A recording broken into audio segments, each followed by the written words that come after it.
Chapter 2184. As she lowered her head slightly, she couldn't help but think to herself, "This is strange. How's he know Yi Qian? Are they close?" Confused, Du Jiai didn't walk up to them. When the three of them passed by, Du Jiai subconsciously moved to the side to let them pass first. As soon as the door to the meeting room was pushed open, Du Jiai heard Yi Ying's sorrowful cries drifting out. Yi Ying had cried for so long that her voice was hoarse. Facing her regiment commander and instructor, she was practically weeping as she complained about Yi Qian's persecution of her. "Yi Qian, what do you have to say?" The one who spoke was none other than the military academy leader who had brought Yi Qian to the capital. After hearing the complaints of this arts recruit who hadn't even been in the military for a day, the leader's expression was icy. "I've already listened to her complaints for almost 15 minutes. Make it short." He was annoyed that Ying spoke too much and was wasting everyone's time. Yi Qian didn't want to say much. After reading through Yi Ying's complaints, she handed a file to the military academy leader and then handed copies to all the leaders present. Every time she handed a file to a leader, Yi Ying, who had cried her heart out, couldn't help but shrink back. What was that? What did Yi Qian give to all the leaders? Everything I want to say is here. Leaders, please take a look. Yi Qian purposely sat across from Yi Ying. His gaze was clear as he looked at Yi Ying, who thought she could twist the truth just by touching her lips. He said calmly, "It's useless to say anything more, because everything she says is nonsense." "I didn't." "Yi Qian, you're the one who's guilty. You're the one who's guilty." Yi Ying shouted with her hands clenched into fists. She stared unflinchingly at Yi Qian. It was her. She was the one who stood in her way. If not for her, everything today would have been hers. Everything would have been hers. Yi Qian smirked. The contempt in her eyes was obvious. She wouldn't argue with her to avoid losing her status. However, Ying was indeed bold. The ignorant were fearless. How could she lie in front of so many leaders? Did she think this was a school? If he told a few lies, he would at most be scolded. There wouldn't be any punishment. Ying knew that she would be punished. She just wanted to drag Yi Jian down with her and let her be punished with her. In the past, Yi Jifan had taught her, if you have to hurt others and hurt yourself, you must do everything you can to make the other party feel pain for a little longer. The only thing she could think of was to rely on her own words to convince the leaders to let Yi Qian be punished. It was a very naive and self-righteous thought. Looking at Yi Qian, who was sitting across from her, Yi Ying clenched her teeth and glared at Yi Qian. She cursed in her heart. "Bitch, don't think you'll have it easy either. You won't have it easy either." She didn't believe that after saying so much, there wouldn't be a single chief who wouldn't believe her or doubt her. He did not believe that all the leaders would side with Yi Qian. Ridiculous. The leader of the military academy was the first to finish reading. He slammed the file on the table and sneered. "How did you recruit such a soldier? Or specially recruited? Heart disease in junior high." Before he could finish, Yi Ying cried and interrupted the leader without any etiquette. "That was a misdiagnosis. I don't have heart disease. I really don't have it." She cried out in a hoarse voice to defend herself. "Leader, I really didn't lie. I really don't have heart disease. You can take a look at my medical report. It has the most authoritative results. Junior high was just a misdiagnosis. It's not true." Chapter 2185. She refused to give up until all hope was gone. She refused to shed tears until she saw the coffin. What a female soldier who could invert right and wrong. The military school leader glanced at the art student who was still refusing to admit her mistake. His gaze was sharp and cold. "You bribed the middle school class teacher, Teacher Ku, and slandered Yi Qian for writing a so-called love letter to your math teacher. In the end, you and your mother spread rumors that Yi Qian seduced your math teacher. This is indeed a false accusation. You are the one who wronged Yi Qian." No, it wasn't me. She really wrote the love letter. I didn't." "Chief, you must." Faced with a recruit who had slandered the school's top student, the school leader was furious. He sternly reprimanded. "The original copy of the love letter is still here. How dare you quibble?" "What? The original copy is still here. A few imposing gazes swept over. Yi Ying's heart skipped a beat. She shuddered violently. Her teeth were chattering so badly that she couldn't even stutter a word. The Beijing political group's instructor said coldly, "Your father used his position to force Yi Qian to leave Anyang No. 1 middle school. What do you say about this? You framed your instructor during military training, framed your classmates, and got expelled from school. In the end, you went to No. 2 middle school in the province. This is also a false accusation.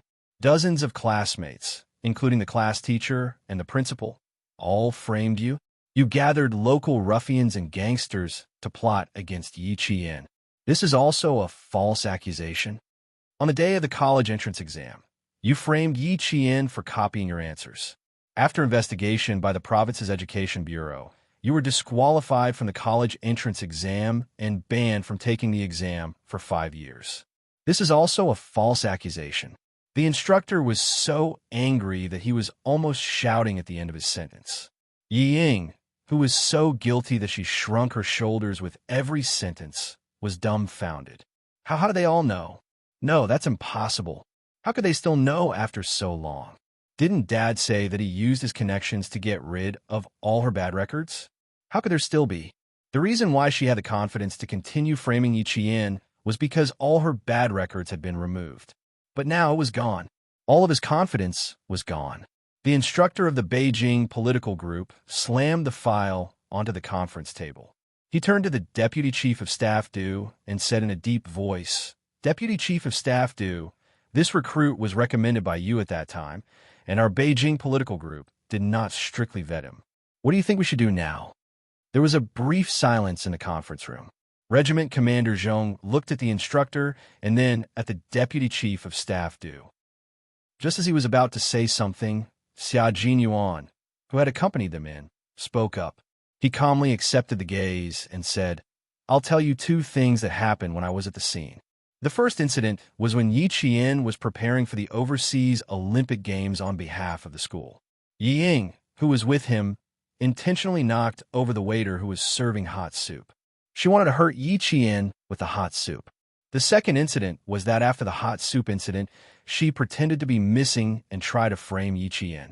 She wanted the police to rush over and stall for time so that Yi Qian couldn't board the plane and participate in the overseas competition. One incident after another happened. Yi Ying, who had lost all her confidence after the college entrance exam incident, panicked. She was completely panicking. "No, I didn't. No, it wasn't me, no, you didn't. Our unit is ashamed to have a recruit like you." The door of the conference room seemed to have been kicked open by someone. It opened with a bang, and the door shook. Commander-in-Chief Xiao walked over with a videotape in his hand. "How did a recruit like this pass the background check? What is the Beijing political group doing? Do you know what this is?" "Deputy Chief of Staff Du, your wife gave this to me. I haven't seen it yet, but according to your wife, this is a dirty videotape. She's the main character in it." Chapter 2186. Videotape. Videotape. Ying was scared out of her wits. Videotape. No. She couldn't watch it. How could it be? She tore the videotape. How could there still be a videotape? It couldn't be. This videotape was received by the front desk of my company today. I just found out about it too. After that, Madame Li appeared in the meeting room. She was wearing a coat and looked out of place in the meeting room. However, she had a strong aura. She sat down calmly and said, "Everyone, this matter has nothing to do with old Du. It's my fault for not letting old Du investigate carefully and recommending her to the capital political group. Yi Ying is indeed talented. She's good at music, chess, calligraphy, and painting. When I met her, I knew that she wanted to be an art soldier. It just so happened that." Mrs. Li smiled bitterly. She told everyone how she liked Yi Ying and how she recommended her into the Beijing government regiment. "It's my fault. I brought shame to the army. I knew that she had to deal with it. I had to tell the truth, even if I had to. If you don't believe me, you can watch the videotape now. You'll know that I'm telling the truth. Yesterday was my daughter's birthday. I really liked Yi Ying. I even brought her around to meet my friends. I praised her for being sensible and obedient. Who knew that I would be slapped in the face today? It's all my fault. I brought shame to the army. Mrs. Lee stood up and bowed. She took all the blame for the incident on herself. Instead of putting her husband in a difficult position and leaving Xia Xinhui with something to use against her, she might as well put herself in a difficult position. Mrs. Lee saw that her daughter couldn't enter the meeting room. She immediately went to Commander-in-Chief Xia and handed over the videotape. Yi Ying's last hope was completely destroyed. Everything needed evidence. They needed to know what was in the videotape. Yi Ying felt like she had fallen into an ice cave. She watched as the guard pushed the videotape into the machine. After the image flashed, Yi Ying was so shocked that her eyes kept rolling back. Her psychological endurance was at its limit. Yi Ying's actions violated the relevant provisions of our country's military service law and the Southern Province's conscription regulations. We've decided to punish Yi Ying on the spot. We've decided to expel her from the army and fine her 100,000 yuan. At the same time, immediately send her back to the Southern Province and hand her over to the Public Security Bureau for a full investigation into the case of Yi Ying colluding with local hooligans to persecute the military academy student Yi Qian. Execution. Within 10 years, he is not allowed to be a civil servant, enter a state-owned or public institution, go abroad, or go through the formalities for entering a higher school. Yi Ying did not faint. She was too emotional and was pressed down on her seat by 2 guards. She listened to the instructor of the Capital Government Regiment read the execution warrant on the spot. Leave the army and hand over to the police. Yi Ying's face was pale as she struggled even harder and screamed, "No, I don't want to leave the army. I don't want to go back to the Southern Province. Dad, save me. Dad, save me. I don't want to go back to the Southern Province. I don't want to leave the army. I was wrong, Chief, I was wrong. I won't dare to do it again. I was wrong. Please don't let me leave the army." No one paid any attention to him. The Deputy Chief of Staff, Du, was the first to leave the meeting room with a dark face. This time, he had been completely humiliated by a mere performance arts soldier. Don't go, don't go. Yi Qian, can you stop the chief? I'm begging you. I admit my mistake. I was really wrong. Please save me. I don't want to leave the army. I don't want to go to the Public Security Bureau. I don't want to go to jail. I'm begging you, Yi Qian. I'm begging you. In this life, Yi Qian heard Yi Ying's pleas. In this life, she actually heard Yi Ying's pleas. Chapter 2187. When Xia Jinyuan heard this, he frowned and said to Yi Qian, "Let's go. Ignore her." He wasn't afraid that Yi Qian would agree. His little fox wouldn't use her soft heart on someone like Yi Ying. She just didn't want to waste her time on Yi Ying. Yi Qian didn't leave immediately. Instead, he smiled and said, "Wait outside for a while. I still want to talk to her." When she saw that he was frowning because of her words, she smiled softly and promised him, "Give me 10 minutes. I'll be out in 10 minutes at most. Help me take the guards out." Okay. After pondering for a while, Xia Jinyuan nodded and agreed. Yi Ying, who was struggling and crying, heard Yi Jian's words. Her frightened eyes lit up. Did Yi Jian agree to help her? Did asking the guards to leave mean that he was willing to help her? That's great. That's great. That's great. He's finally helping me. He's finally helping me. I didn't beg so humbly in vain. She thought that Yi Qian would be the one begging for mercy in the end, but she was the one begging him. So be it. As long as she could get out of danger safely, she didn't have to leave the army, return to Nan Province, or go to the Public Security Bureau. She didn't mind asking Yi Qian for help. When she thought that Yi Qian would help her, Yi Ying was ecstatic. She begged even louder, "Sis, save me. Hurry up and save me. It hurts. My arm hurts so much. They use too much force. It hurts so much. It really hurts so much. Do I look like I'm easy to talk to?" Yi Qian looked at Yi Ying, who was begging even louder and putting more effort into her act. He asked Major Xia, who was about to leave, seriously, "Do you need me to adjust my facial expression?" Major Xia looked at her seriously and shook his head. He smiled and said, "No need. Your eyes and expression tell me that you're in a good mood." "That's good. I thought I looked easy to talk to and easy to bully." Yi Qian pretended to heave a sigh of relief and lightly patted her chest. She also felt that she was not an easy person to talk to. She was also narrow-minded, especially towards Yi Ji-fan and his family. She was even narrower than the tip of a needle. She didn't know how Yi Ying saw it, but she was so soft-hearted that she didn't care about anything. Xia Jinyuan could tell that she was indeed in a good mood. So be it. He waved his hand and left with the two guards with a magnanimous look. As soon as the guard let go, Yi Ying, who was finally liberated, scrambled over and hugged Yi Qian's calf in an extremely pathetic manner. "Sister, please put in a good word for me. Please put in a good word for me. Don't say anything else. Just say that you don't care about what I did. Really, as long as you say that, they won't do anything to me." As the door to the conference room closed, only Yi Qian and Yi Ying were left in the spacious conference room. One stood upright like a pine tree, the other slumped like mud. The contrast was stark. Yi Qian did not feel much of a victory. In this life, she came with hatred, but she never deliberately targeted Yi Ying. She was like a bystander, watching Yi Ying make one mistake and then another. She never schemed against her, nor did she need to. She only did one thing, which was to send the videotape to Mrs. Li, Yi Ji-fan, and the military. Just this one thing alone was enough to push Yi Ying to the brink of despair. Grandfather Jin was right. When dealing with people who constantly make mistakes, there was no need to deliberately frame them. As time passed, the person who made the mistake would eventually bear the consequences of her own mistakes. Chapter 2188. She didn't add fuel to the fire. She only dealt Yi Ying a heavy blow at the most appropriate time, making her beg her like this.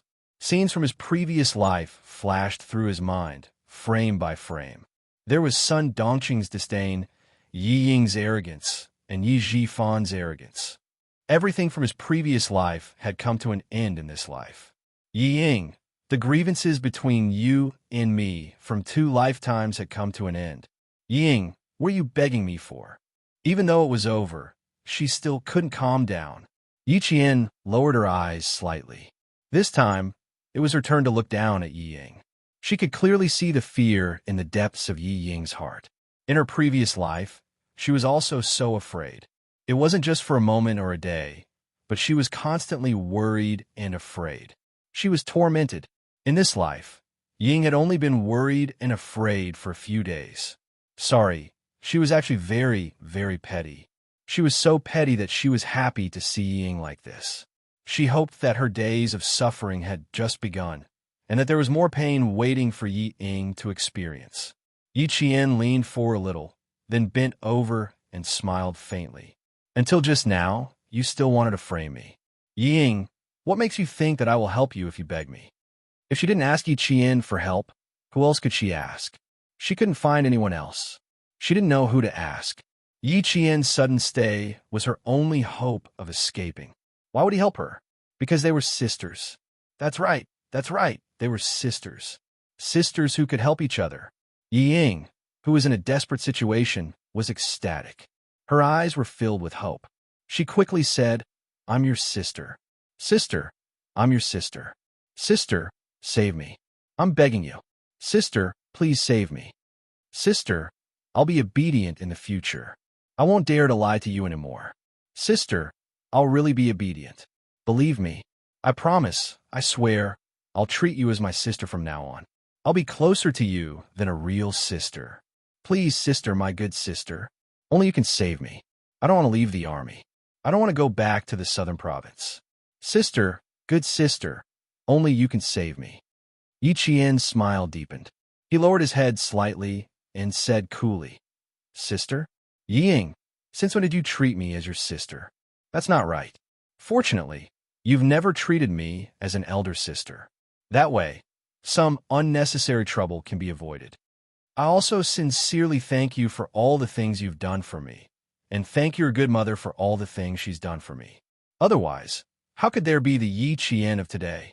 I, Yi Qian, have always engraved the events of the past in my heart. I would never dare to forget them for even a moment." Her eyes were dark and cold. The coldness in her eyes made Yi Ying's heart tremble when they looked at each other for the first time.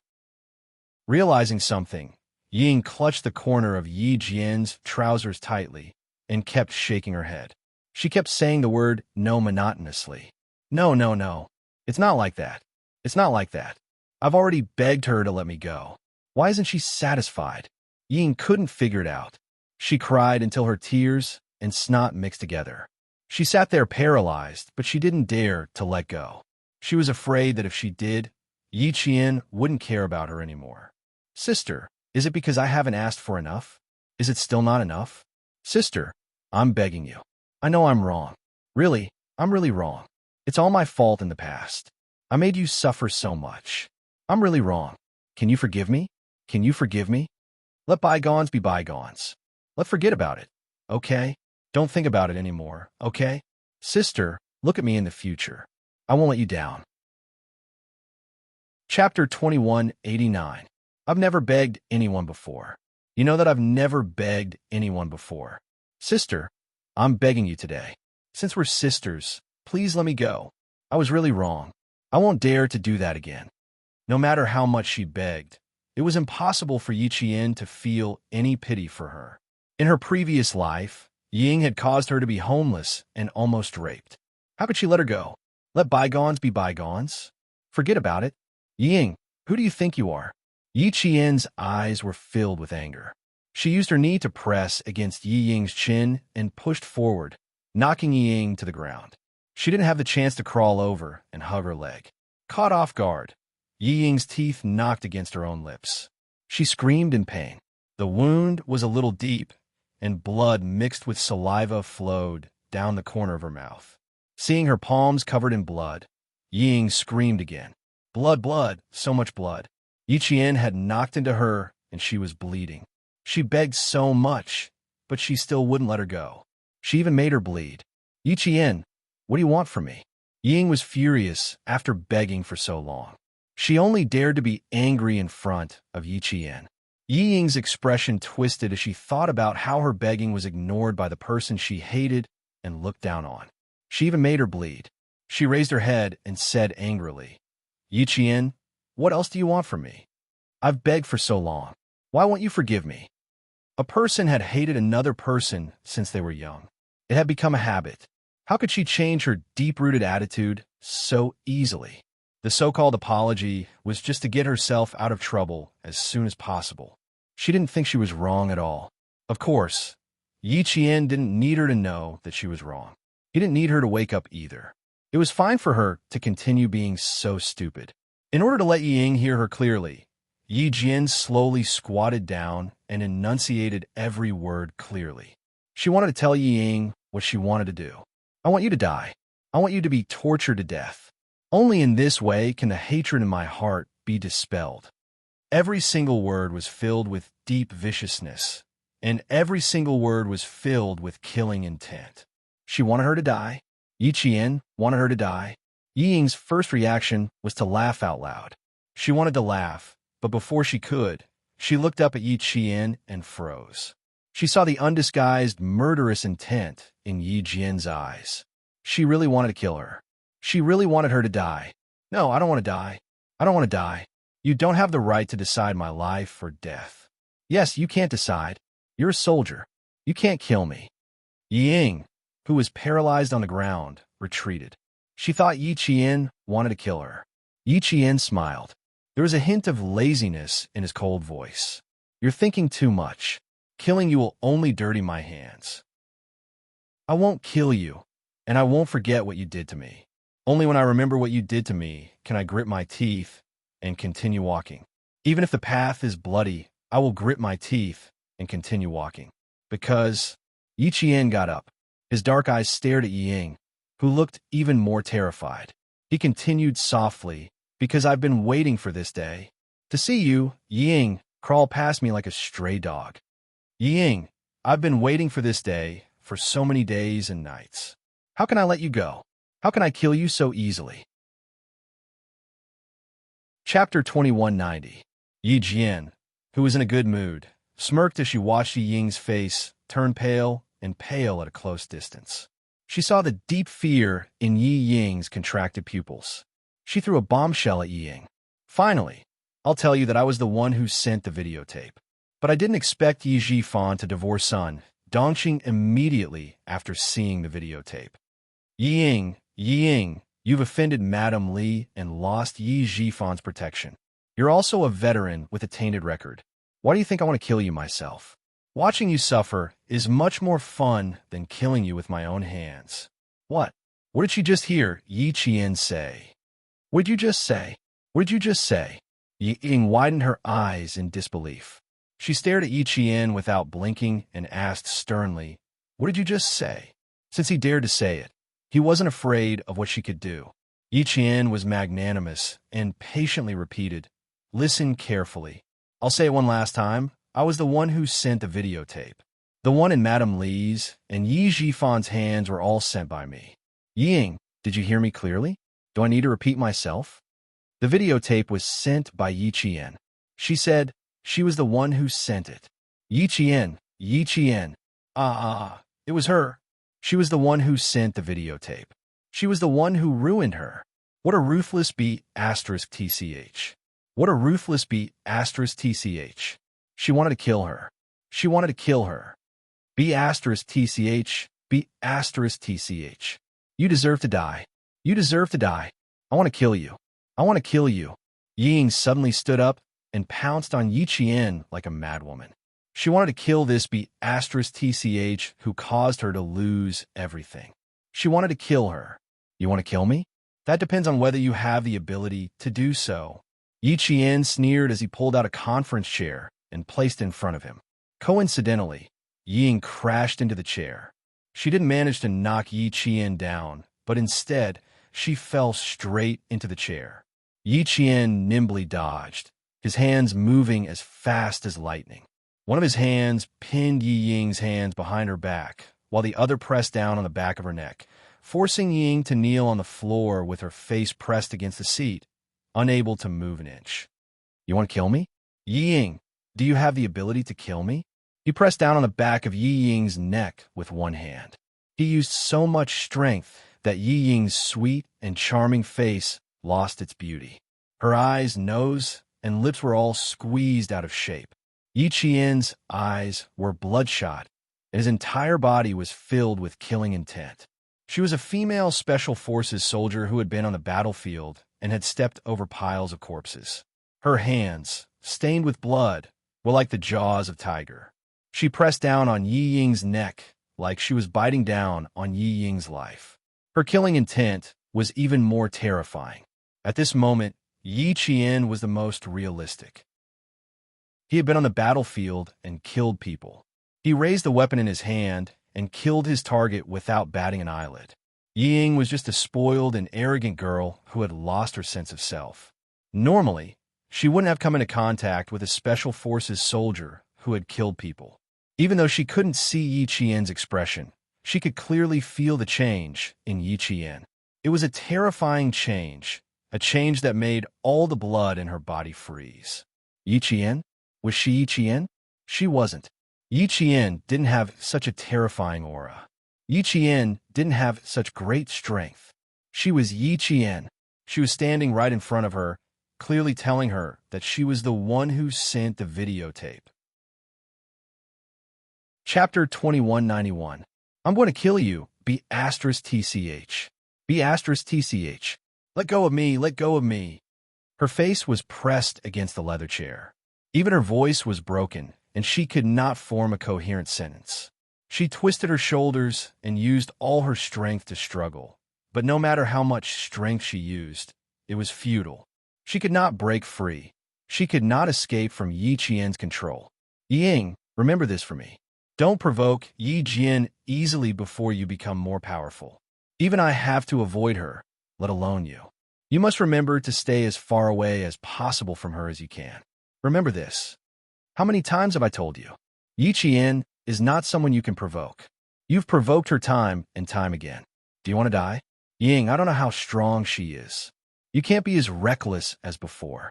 Do you hear me? Ying, open your eyes and see if Yi Qian is someone you can provoke. Can you provoke her? Do you dare? Are you not afraid of death? Ying, you used to love saying that Yi Qian was inferior to you in every way. Look at them now. Look at them. Look at their aura. Haven't you realized the difference between you and Yi Qian? Haven't you realized that you can't compare to Yi Qian? People have to look forward. You're still stuck in the same place. You think you're better than Yi Qian. In fact, Yi Qian has long surpassed you. Words of advice flashed through her mind. Ying was in so much pain that her whole body twitched. In fact, Yi Qian has long surpassed you. Is that so? Is that so? No. It can't be. How could she have surpassed me? If she hadn't sent the videotape to Mrs. Li and her father, how could she, Ying, be worse than Yi Jian? It can't be. She is better than Yi Qian. She has always been better than me. Let go. B*TCH, let go of me. I'm going to tell Mrs. Li that it was you who sent the videotape. You're the one who set me up. Once again, Yi Ying relied on her own imagination to complete her self-repair. The numb Yi Ying struggled harder. She wanted to leave this place. She wanted to go home. Yi Qian chuckled softly. That's right. I sent the videotape. You can tell Madame Li about it. Madame Li is such a prideful person. How could she have known that she would be deceived by you? How angry must she be? Go and find her, Yi Ying. I can take you to her now and tell her that I sent the videotape. Then I'll tell Mrs. Li that the content is true. Yi Ying, I've tolerated you for too long. I've waited until today. Do you think I'll give you a chance to turn things around? I will never give you a chance. Live well, Yi Ying. I wish you a more miserable life. Save me, please come and save me. Quickly come and save me. She was so scared of Yi Qian. It was too scary. She was too scary. If she couldn't look for Madame Li, who could she look for? Who else could she look for to save her? No one can save you, Yi Ying. I've waited for your whole family to suffer for so long. There were several times when I wanted to just kill all three of you. I've tolerated it. I've tolerated it for so long. I've finally waited for this day. Do you think I'll let you go? Yi Ying, open your eyes wide and take a good look at your own ending. I won't kill you. Killing you would be no different from killing an ant. Yi Qian's fingers gripped the back of her neck tightly. He growled in a low voice. There's no sense of accomplishment in breaking your neck. I'll keep you alive and watch you suffer.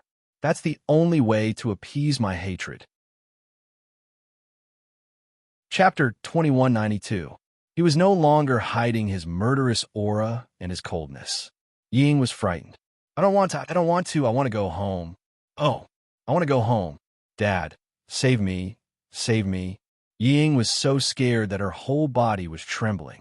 She cried so much that her eyelids were so swollen that she couldn't open them. She was not as good as Yi Qian. She couldn't accept it. How could she accept it?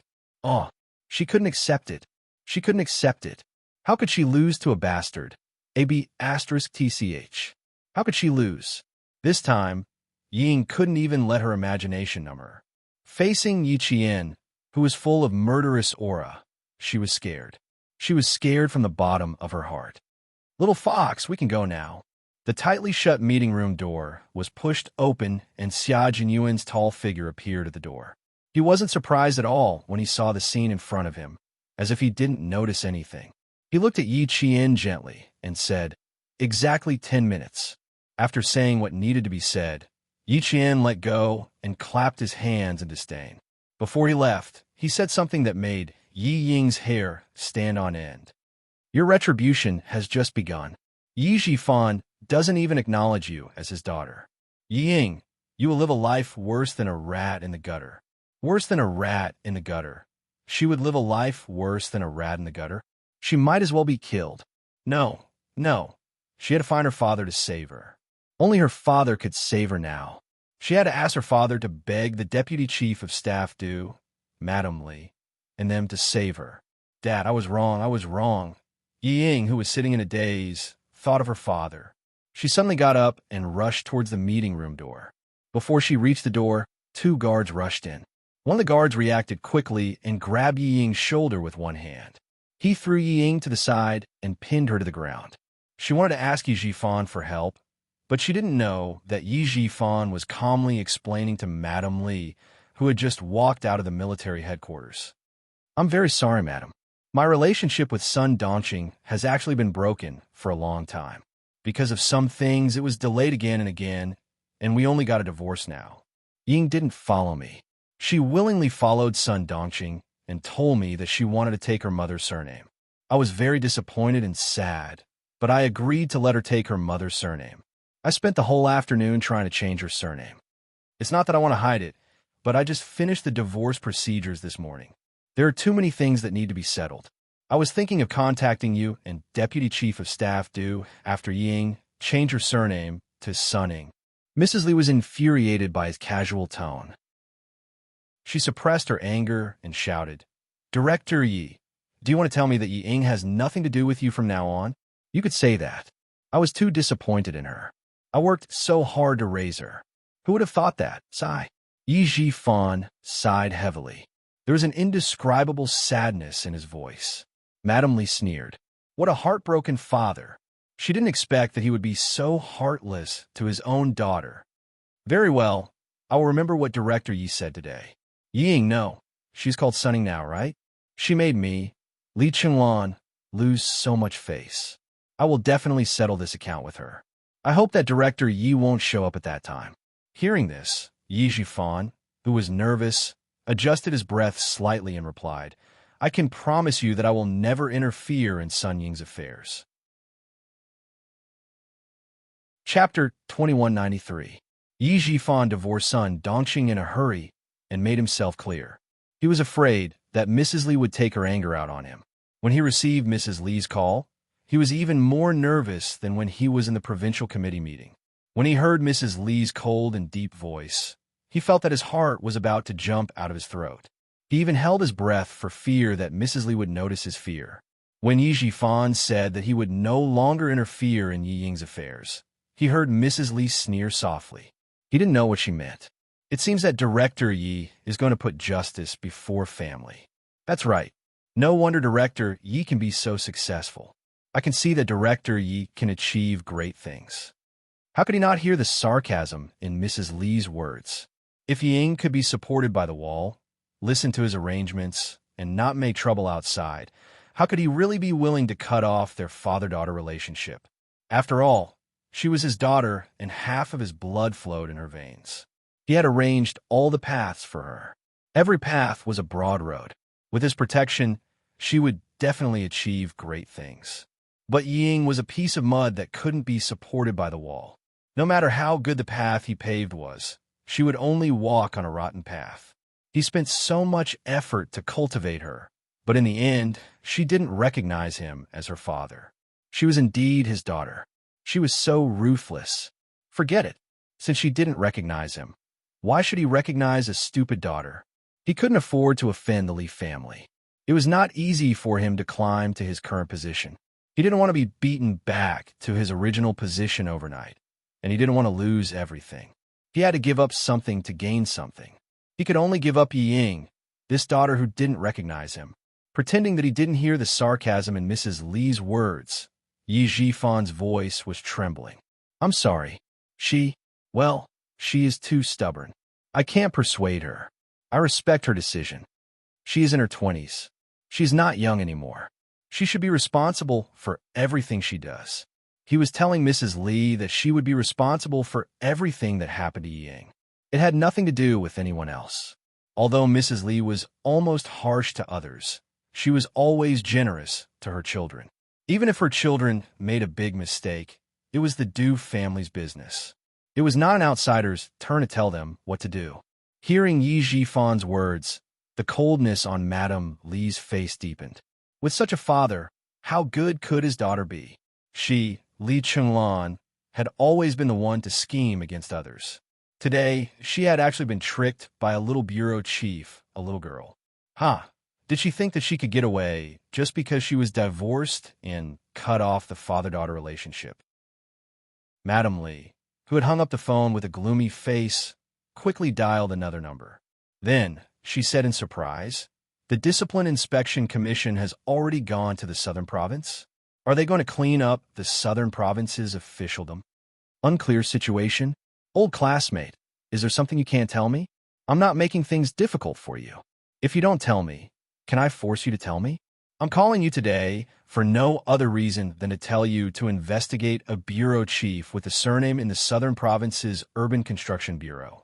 I just want to mention to you that since the Discipline Inspection Commission has already gone to the southern province. You should investigate thoroughly. Madam Lee had a wide network of contacts. She knew some important officials, more or less. When she learned that the Discipline Inspection Commission had gone to the southern province, she greeted her old classmate and chatted for a while with a smile. Then, she arranged to have a meal before hanging up the phone. Chapter 2194. After making 2 calls, Mrs. Lee sat in the car and waited for the Deputy Chief of Staff Du and Du Jiai to come out. She waited for about 10 minutes, but they didn't come out. Her patience was running out. She dialed the Deputy Chief of Staff Du's number. The Deputy Chief of Staff Du didn't have time to answer the call. He gave his phone to the guard and answered the call from the General Staff Department with sweat on his forehead. It's my fault. I accept all the punishment from the General Staff Department, and I will deeply reflect on my mistakes. I understand. I have realized that I made a serious mistake. Okay, I'll be right back. The call from the Chief of Staff Du made the Deputy Chief of Staff Du's face even colder. He didn't expect the news about the recruit Ying to reach the Chief of Staff Du's ears so quickly. He didn't dare to shirk the responsibility. It was indeed his fault. It was he who saw Yi Jifan's resume and roughly looked at the information he submitted. He didn't investigate further and directly opened the back door for Ying. He told the Beijing government group and specially recruited Ying into the army. Who would have thought that the information he was looking at turned out to be information that Yi Jifan had tampered with? Even his wife's side hadn't been investigated. He was careless and almost made a big mistake. Luckily, Ying only joined the army for half a day. The files, stubs, and enlistment information were not officially entered into the Army's management system. He only needed to delete all the paper information. Luckily, the bad influence of the situation was minimized. Otherwise, he would be publicly criticized in the next Army meeting. Thinking that the Chief of Staff Du mentioned his wife on the phone and asked if she also wanted a position in the General Staff Department. The Deputy Chief of Staff Du hung up the phone and didn't notice Du Jiai waiting for him outside. He quickened his steps and left the military headquarters with a gloomy face. This was not a good thing. It was clearly telling him that his wife had interfered too much. Because of Ying, the whole family was going to be in a mess. Du Jiai could already see that the Deputy Chief of Staff Du's face was not good. She jogged to catch up with him and said softly, "Dad, Mom is waiting for us outside. Tell your mom that I have to go to the General Staff Department right now." The General Staff Department called just now. Ying's incident has already reached them. Deputy Chief of Staff Du, who was walking with big strides, felt like he was walking with the wind. Along the way, the air felt heavy. Also, pass a message to your mother. The General Staff Department asked me if I want to give your mother a position. Du Jiai's face paled. She immediately identified a position for her mother. Things had really gotten out of hand this time. Seeing that the Deputy Chief of Staff Du had walked far away, she hurriedly chased after him. She had to go out and tell her mother that her father was in trouble. "I don't want to go back. I don't want to go back. I want to see Madam Lee. I want to see the Deputy Chief of Staff Du. They were the ones who allowed me to enter the capital political group. It has nothing to do with me. I don't want to. I don't want to." Du Jiai, who had caught up with them, suddenly heard Yi Ying's heart-wrenching screams from behind. What made her even angrier was that Yi Ying had actually splashed dirty water on the Du family. It had nothing to do with her. "Yi Ying, you really deserve to die." The Deputy Chief of Staff Du also heard it. He deliberately slowed down his pace and waited for Xia Jinyuan and Yi Qian, who were preparing to leave the military headquarters.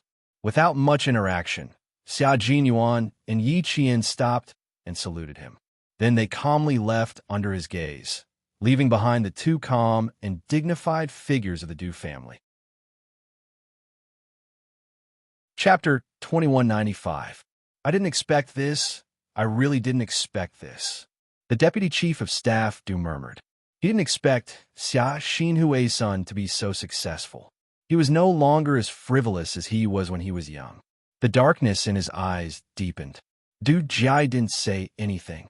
When she saw Xia Jinyuan, she subconsciously turned sideways and hid behind the Deputy Chief of Staff Du. She didn't straighten her back until Xia Jinyuan and Yi Qian left. She didn't know why, but she couldn't act freely in front of Xia Jinyuan. It was like that in the past, and it was still like that now. Du Jiai, who was secretly resentful, gritted her teeth and only dared to glance at the tall and slender figure from the corner of her eye. Her expression was half angry and half angry. Soon, the two guards holding Yi Ying appeared. When they saw Yi Ying, the deputy chief of staff they couldn't suppress their excitement and begged in a hoarse voice. Deputy chief of staff please save me. I won't do it again, I won't do it again. I was wrong, I know I was wrong. Please give me another chance. I will definitely turn over a new leaf and not make the same mistake again. Please save me. It was you and Madam Li who arranged for me to join the Beijing political group. You can't just leave me alone. Deputy Chief of Staff please save me. You can't just leave me alone. Ying was now begging for help from anyone she could find. She had lost her sense of propriety and didn't even say a word. What she said happened to be the Deputy Chief of Staff Du's most taboo words. How can you make a scene in the military headquarters? Gag her mouth and take her away from the military headquarters as soon as possible and transfer her to the relevant departments. The Deputy Chief of Staff suppressed the anger in his heart and ordered in a deep voice, transfer her to the southern province overnight. No one is allowed to see her on the way. Ying wanted to beg him to let her talk to her family. When she heard his order, it was as if she was struck by lightning. Ying's vision turned black. Just as she was about to speak, her mouth was blocked again. Du Jai was still the one who blocked her mouth. She had blocked one of her lips with her white gloves before, and now she blocked the other one as well. Ying, you really have guts. There are countless guards in the military, and all of them are armed with guns. Aren't you afraid that you will be shot dead by the guards if you continue to quarrel? Be quiet, Ying. Your business has just begun. Du Jai emphasized the last sentence with a hint of murderous intent. Ying, who was already scared out of her wits, saw the coldness in her eyes. She was so scared that she lost control of her bladder. Du Jai was so disgusted that she almost vomited. The two of you should take her away as soon as possible. Du Jai held her breath as she suppressed the churning in her stomach. Before she left, she glanced at Ying, who was paralyzed with fear. A cold smile flashed in her eyes as she left the military headquarters. She even dared to beg her parents? Ying, do you have a pig's head? The Deputy Chief of Staff, left the military headquarters in a car. Mrs. Li, who was waiting outside, saw the familiar license plate number flash by. She knew that her husband would not go home with her. When Du Jai came out and conveyed the Deputy Chief of Staff Du's words, Mrs. Li frowned. She was so angry today that she did not control her temper for a moment. Now she was being laughed at by others. Asking her to get a position in the military headquarters was accusing her of meddling too much. She even dared to meddle in the affairs of the army. Mrs. Li, who was a little tired, raised her hand and pinched between her eyebrows. She closed her eyes to hide the murderous intent.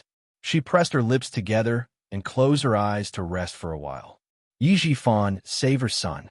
This was a great favor. Chapter 2196. Knowing that he wanted her daughter to join the army, Li Chenglan had always been a grateful person. She agreed without hesitation. It was not a big deal. She just wanted to make it easier for his daughter to be a little art soldier. It was just a way to repay his kindness. Unexpectedly, the daughter of a director turned out to be such a bad person. She rarely used her husband's face to help, but in the end, even the General Staff Department knew about it. The army meeting was about to be held, but her family encountered such a bad thing. It was foreseeable that the Du family would not have a good time during this period. Mrs. Li suddenly opened her eyes, grasped the black handbag on her lap with both hands, and said in a low voice, "You dare to challenge my bottom line, Ying. If I don't make you beg for death, my surname is not Li." Ying, whose hands were tied and dragged into the car, shivered violently. She lay in the cold back of the car. She had no more strength to cry. What awaited her after the army was withdrawn and sent back to the southern province was endless torture. Sun Dongqing was counting the assets at home when she heard the news. Although she was divorced, she still had a lot of assets. She had 2 properties in Anyang and the southern province. Her family's savings were 7 figures. In addition, in order to keep the company left by Sun Yaozu, Yi Zhixiang gave her a car, gold, silver, and jewelry. Sun Dongqing was very satisfied. As soon as she finished counting all the assets, Yi Zhifan called. "What? Yi Zhifan, you better explain it clearly to me." Sun Dongqing only heard the words, "Your baby daughter was sent back to the southern province." She was like a volcano erupting. She held the phone tightly and roared. Yi Zhifan leaned against the back of the office chair with no expression on his face and said coldly, "Considering that we were husband and wife, I intended to inform you in advance so that you could be mentally prepared. Your baby daughter's mistakes were all exposed." Mrs. Li also received the videotape. She was furious when she saw the content. Just now, she called me specifically to question me. Her tone was very unfriendly. She told me clearly that your baby daughter made her lose face and made her a joke in the upper-class circle in the capital. She planned to come out and teach your baby daughter a lesson. As for how to teach your precious daughter a lesson, that's not something I know. However, I can tell you now that Sunning will not have it easy. Fortunately, he had changed the surname of Yi Ying to Sunning in the afternoon. Otherwise, he would not be able to explain it to Madame Li. Sun Dongqing couldn't believe it and shouted, "How is that possible? Madame Li likes Ying so much and even wants Ying to be her daughter-in-law. How could she bear to let Ying suffer? Yi Zhifan, you bastard! Do you regret giving all your assets to me and my mother? Now you're trying to make things difficult for me." This was Yi Zhifan's wife. She was short-sighted and extremely stupid. In the past, because old Madame Yi had done some inhumane things to her, he felt guilty and endured it. He always thought that his wife had shared weal and woe with him. Even the stupidest thing she did was for her own family. He spent more effort to keep an eye on her and prevent her from making a big fuss. Who would have thought that not only was one stupid person, but the daughter he had raised was also stupid? Her stupidity was even worse than that of her mother. She thought that she was infallible and could not tolerate even half a grain of sand. She looked smart, but in fact, she did things that were even more stupid than her mother. The trouble she caused was even bigger. Yi Zhifan was glad that he had made a quick decision and did not get himself into trouble. He snorted and said, "Sun Dongqing, wait for Madame Li's call. She will contact you properly." Chapter 2197. Which madam would like such a promiscuous woman? Do you think Madame Li is like you? Was Sun Ying her own flesh and blood? No matter what Sun Ying did, would she forgive her? Sun Dongqing, think about it from another perspective. If you had a son, would you be willing to marry such a woman as your daughter-in-law? Of course not. Sun Dongqing blurted out. As soon as she finished speaking, she was stunned. How could Madame Li be willing to do something that she was not willing to do? When she saw the video, she was so angry that she wanted to kill her daughter, who had embarrassed her, not to mention Madame Li. Wrong. It was all wrong. It was all wrong. Sun Dongqing finally woke up from the dream that her precious daughter had found a general to be her son-in-law and made Yi Zhifan angry. How could Madame Li be willing to do something that even she was not willing to do? No. What happened to Ying was a great humiliation to her mother-in-law's family in the countryside. How could she forgive her so easily just because she liked Ying? She was wrong. She was wrong. No one would like her. Even a mother-in-law in the countryside would not like a girl who had a cold and was fickle as her daughter-in-law. They would all feel ashamed. Madame Li was the wife of a major general. She was famous in Jing City. How could she forgive Ying when her daughter-in-law, who she had chosen, suddenly made such a scandal? Old Yi, you have to help Ying. She is your daughter. I know I was wrong. Please help Ying. Sun Dongqing, who was so scared that her hands and feet were cold, forgot that she and Yi Zhifan were divorced. She even urged Yi Ying to change her surname to Sun this afternoon. Knowing that her daughter was in trouble, she was so scared that her whole body trembled. She, who was out of her wits, could only think of Yi Zhifan at this moment. Old Yi, Call the deputy chief of staff and tell him that Ying is young and ignorant and made a mistake. Please ask him to let Ying go. We will discipline Ying later. Yi Jifan waited for her to finish before he said, "It's too late, Sun Dongqing. Sun Ying is no longer my daughter. She said that she doesn't recognize me as her father anymore. As for you, you're just my ex-wife. Sun Ying is already with you. I have no obligation to clean up your mess. Sun Ying will be sent back to the southern province soon. Someone will inform you to visit her. All right, Sun Ying will be fined 100,000 yuan. Prepare the money. Also, I'm warning you. Don't use my name to cause trouble in the future. You're my ex-wife, and I have no obligation to clean up your mess. If you dare to make things difficult for me again, Sun Dongqing, don't blame me for ignoring our old friendship. Ex-wife divorce mess fines." Sun Dongqing's mind was muddled, and she couldn't get a word in. Before he could say anything, the beeping sound of the phone being hung up came from the receiver. "Yi Jifan," Sun Dongqing screamed into the microphone. Her voice was trembling, and she no longer had her usual arrogance. When she dialed again, the line was busy, and she couldn't get through. Sun Dongqing, who was completely flustered, kept dialing. She didn't know how long she had been dialing. Knowing that there was no hope, she hung up the phone and sat on the cold tile floor, wailing. The urgent phone suddenly rang. Sun Dongqing, who was crying at the top of her lungs, thought that it was Yi Jifan calling. She quickly stood up and picked up the receiver, shouting, "Old Yi, Mom, quickly ask Dad to save me. Mom, it's Ying. I'm so scared. Quickly ask Dad to save me." Chapter 2198. When Sun Dongqing heard her daughter's heart-wrenching screams, she was scared out of her wits. "What's wrong, Ying? Don't be afraid. Mom is here. Mom is here. My baby, don't be afraid. Let's talk slowly. Mom is here." Sun Dongqing was indeed very good to her daughter. No matter what her daughter did wrong, as a mother, she would forgive her in the end. "Mom, go and find Dad. Yi Qian set me up.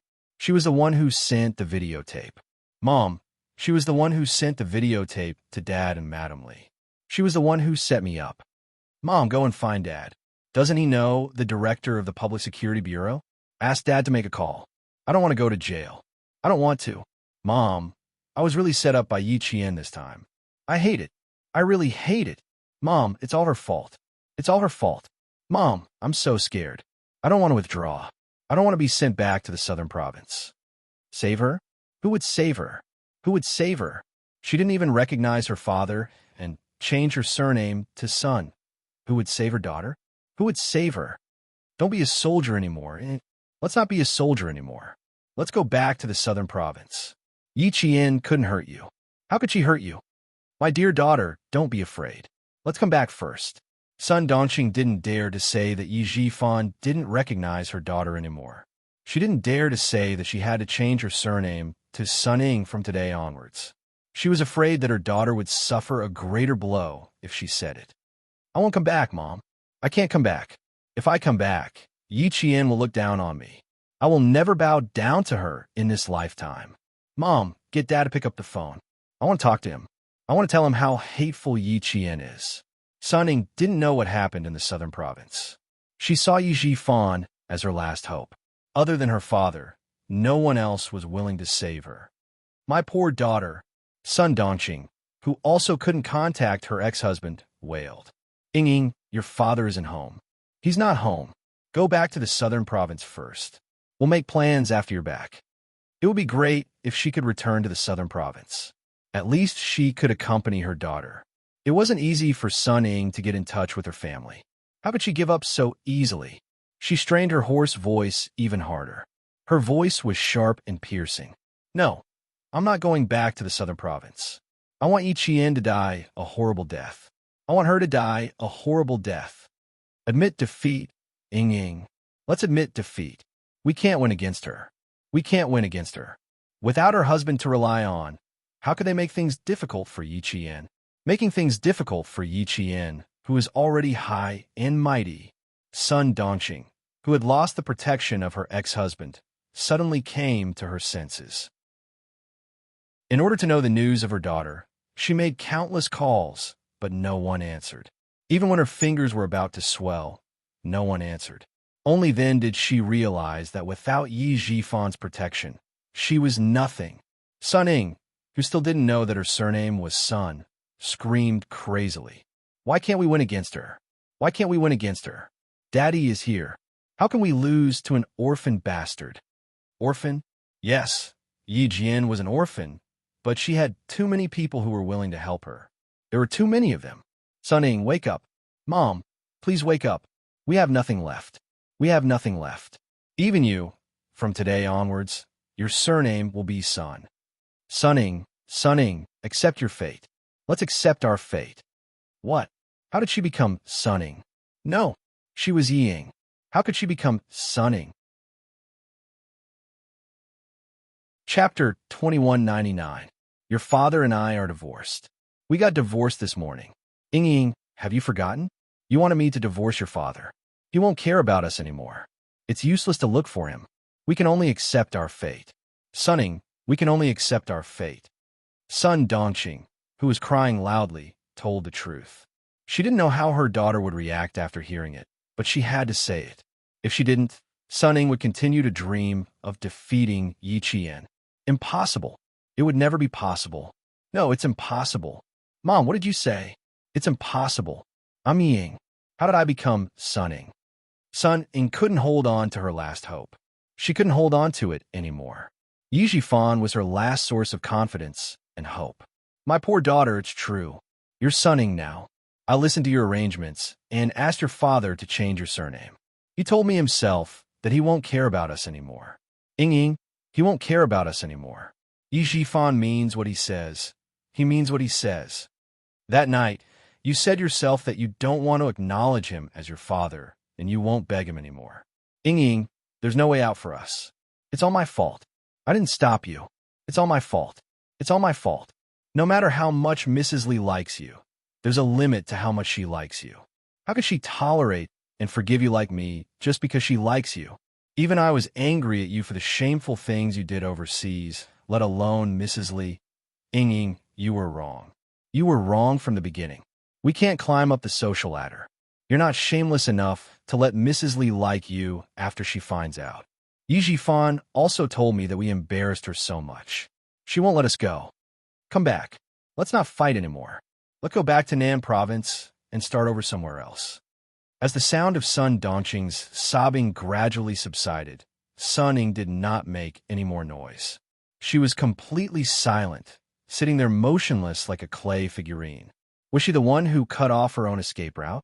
She had forced her mother to divorce her father, thinking that Mrs. Li would always like her. She had even said that she wanted her surname to be Sun. She had cut off her last path of retreat. She had cut off her own path. Gone. Everything was gone. She had become Sun Ying, no longer Yi Ying.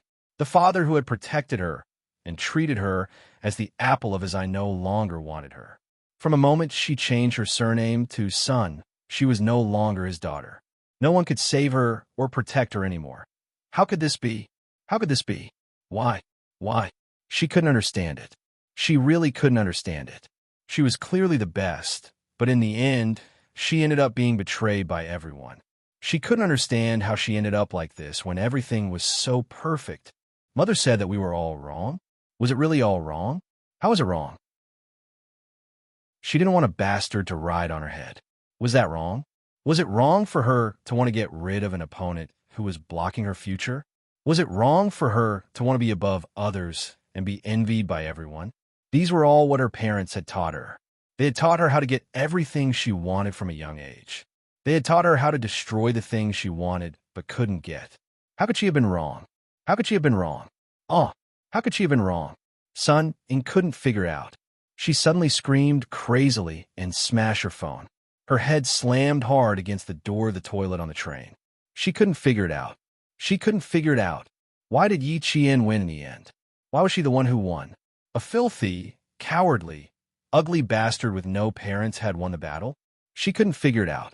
Why did she let a be *TCH that she had always looked down on win?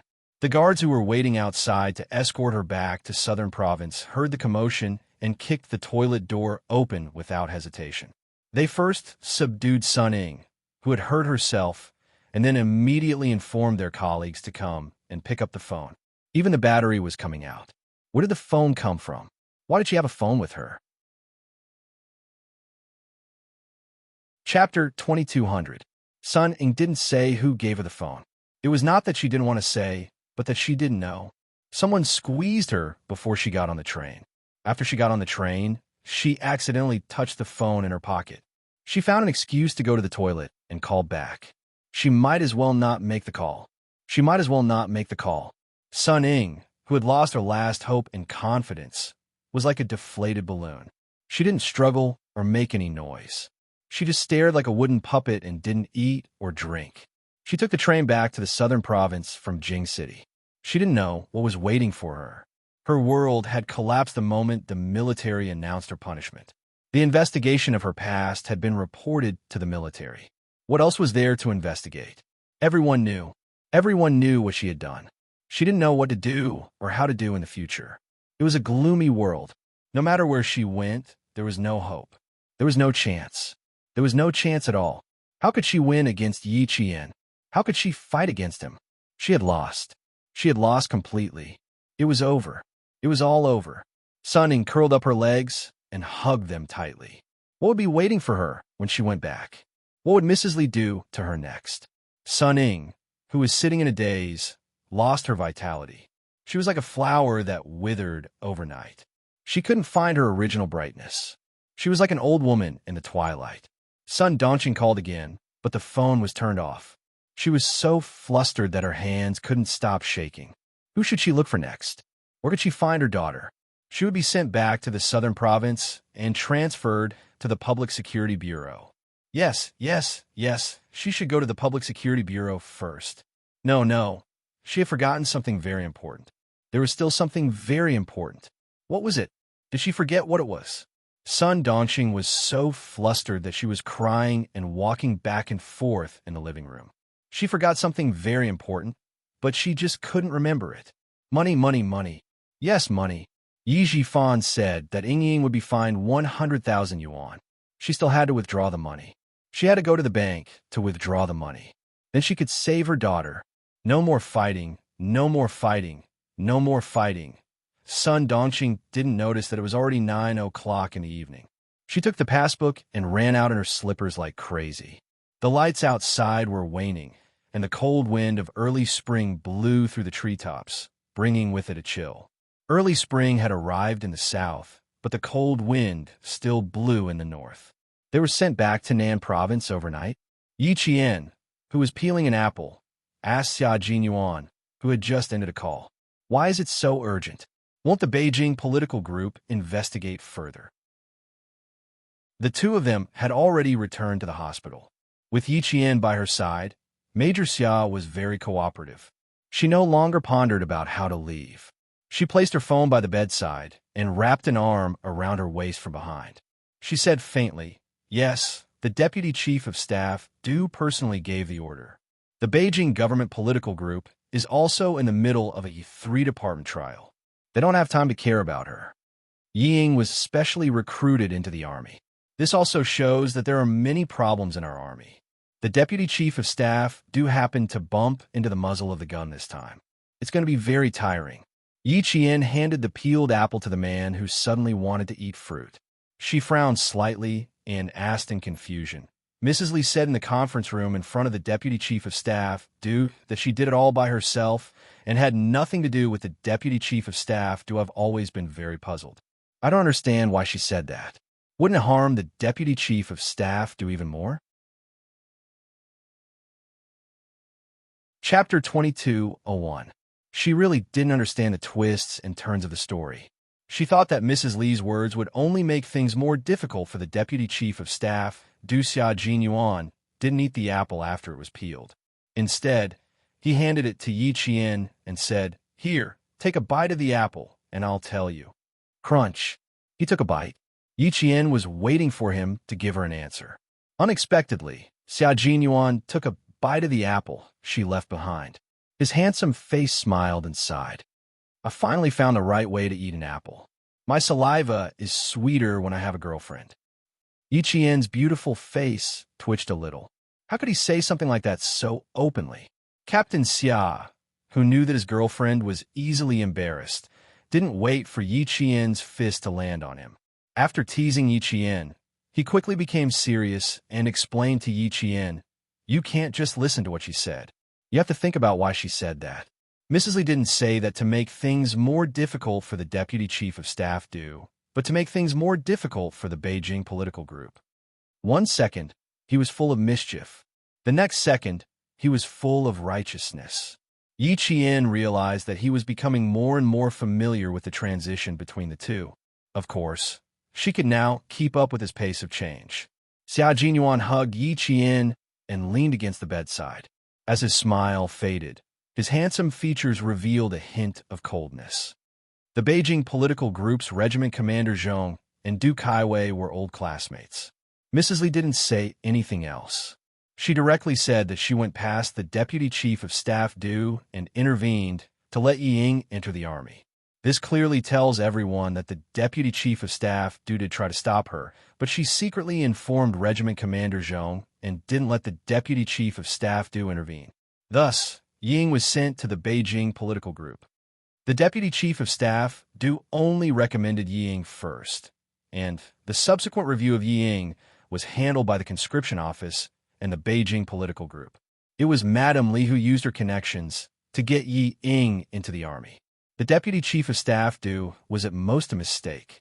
It seems that Madame Li interfered with the Deputy Chief of Staff Du's official business, but in fact, it was because the Beijing political group and the conscription office were not strict enough. Her words were not to make things difficult for the Deputy Chief of Staff Du, but to quickly remove the Deputy Chief of Staff Du, take the blame, and shift the blame to the Beijing political group and the conscription office. Do you still remember the resentment of the instructor of the Beijing political group? From this, it can be seen that the instructor did not agree with Yi Ying's special recruitment, but with Regiment Commander Zhong's insistence, the instructor had no choice but to take a step back. Otherwise, he would not have angrily pointed out in front of all the leaders that Yi Ying was recommended by the Deputy Chief of Staff Du. Madame Li is indeed a hero among women. No wonder back then. No wonder what back then? Xia Jinyuan did not continue. He turned to look at Yi Qian. Seeing that she was stunned, he could not help but laugh. Are you very surprised? You don't understand at all why Madame Li dared to speak in the conference room? My little fox, although you are smart and cunning, you are still lacking compared to the scheming and astute politicians. Once something bad happens to them, the scheming and astute politicians will immediately make a decision that is beneficial to them and turn the tide. The Deputy Chief of Staff Du came from a small city and caught Madame Li's eye. From a small company commander to where he is today, Madame Li has a lot to do with him. It can be said that the Deputy Chief of Staff Du's family is all thanks to Madame Li. After this incident, don't move for the time being. Madame Li has her eyes on Yi Jifan, and she will not let Yi Ying off easily. Stay with me for a few days. Chapter 2202. Yi Qian was indeed stunned. Even though she had lived 2 lives, the total age of her 2 lives was only in her 30s. She was not as experienced as Madame Li, who had been living in the political center for her entire life. When she saw Madame Li come in and take all the blame, she was quite surprised. Wasn't she using power and authority? After Xia Jinyuan's explanation, she realized that it was not what she saw on the surface. It turned out that Madame Li's plan was to push the blame to both the Beijing government and the military recruitment office. No wonder Regiment Commander Zhong did not say a word. He must have understood Madame Li's intention. No matter how much he wanted to say, he had to suppress it. Just as Captain Xia said, compared to Madame Li, Yi Qian, who had lived 2 lives, was too far behind. However, she did not want to go against Madame Li. In this life, Yi Ying could not marry into the Du family, so it was fine. But there was one more thing she had to talk to Xia Jinyuan about. Yi Qian slightly pursed her lips. She sat up straight and faced the man who had a faint expression on his face. Captain Xia, you said that Madame Li has her eyes on Yi Jifan. Will the person behind Yi Jifan show himself? Not necessarily. Xia Jinyuan, who was also thinking about this, pursed his lips. There was a cold light in his deep eyes. The Du family is now at the peak of their power. They have people in both the military and the government. The person behind, Yi Jifan, has been hiding for so long and hasn't shown himself. This shows that he is a very cautious person. A very cautious person will not easily go against another powerful force. Regarding this matter, the person behind Yi Jifan will either remain silent or help.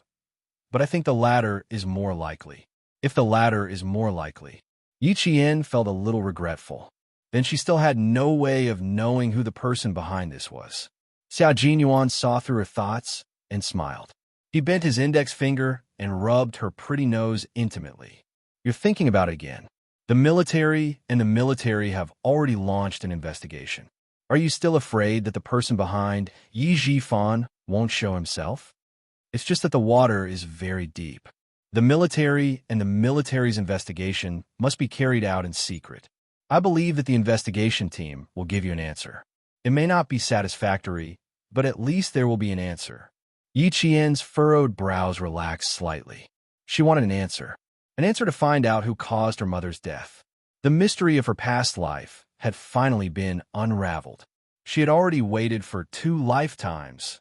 Why should she be afraid of waiting a little longer? Time would eventually give her an answer. Xiao Jinyuan had always known that Yi Qian had a very big knot in her heart towards Yi Jifan's family. Every time Yi Jifan's family was mentioned, her expression would inadvertently reveal an icy coldness. She suffered when she was young and only learned to resist when she was in middle school. The knot in her heart had been planted long ago.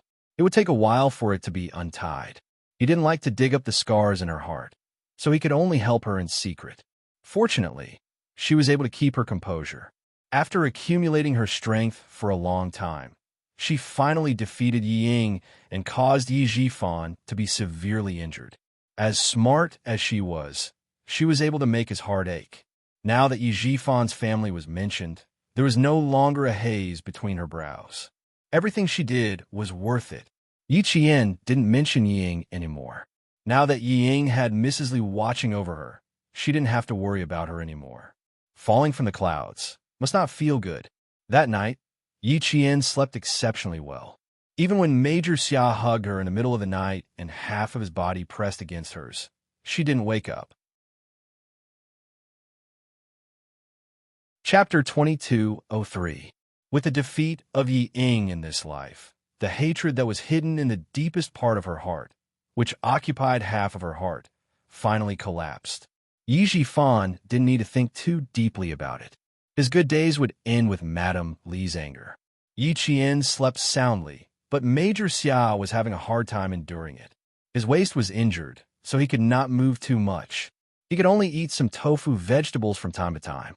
But the touch of the little white rabbit could easily arouse the heat in a man's body. Major Xia, who was breathing heavily, wanted to wake Yi Qian up so that he could satisfy his craving. But in the end, he could not bear to wake her up, so he suppressed the heat in his body. She would no longer be disturbed by worldly affairs, and she would no longer be tired by tomorrow's matters. She rested her head on his strong arms and breathed in his reassuring scent.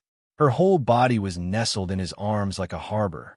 She was so lazy that she felt tired even when she opened her eyes. She could just lean on him like this and be protected forever. After calming down again, Xiao Jinyuan looked down at the high tent below him. Finally, he silently took a pillow and placed it between the two of them so that he would not accidentally poke Yi Qian awake. He could not fall asleep for a long time, but Yi Qian's breathing was long and deep. Because she was sleeping so soundly, even the corners of her mouth were slightly curved into an innocent smile. Xiao Jinyuan looked at her sleeping face almost greedily. He stared deeply at her, his eyes as gentle as water surrounding her. He lowered his head and gently kissed her smooth forehead. He chuckled and said, "Little fox, you have to grow up quickly. The big bad wolf can't hold back anymore. If one day he really wants to do you, it won't help even if you hold a gun to his head." Yi Qian did not answer him.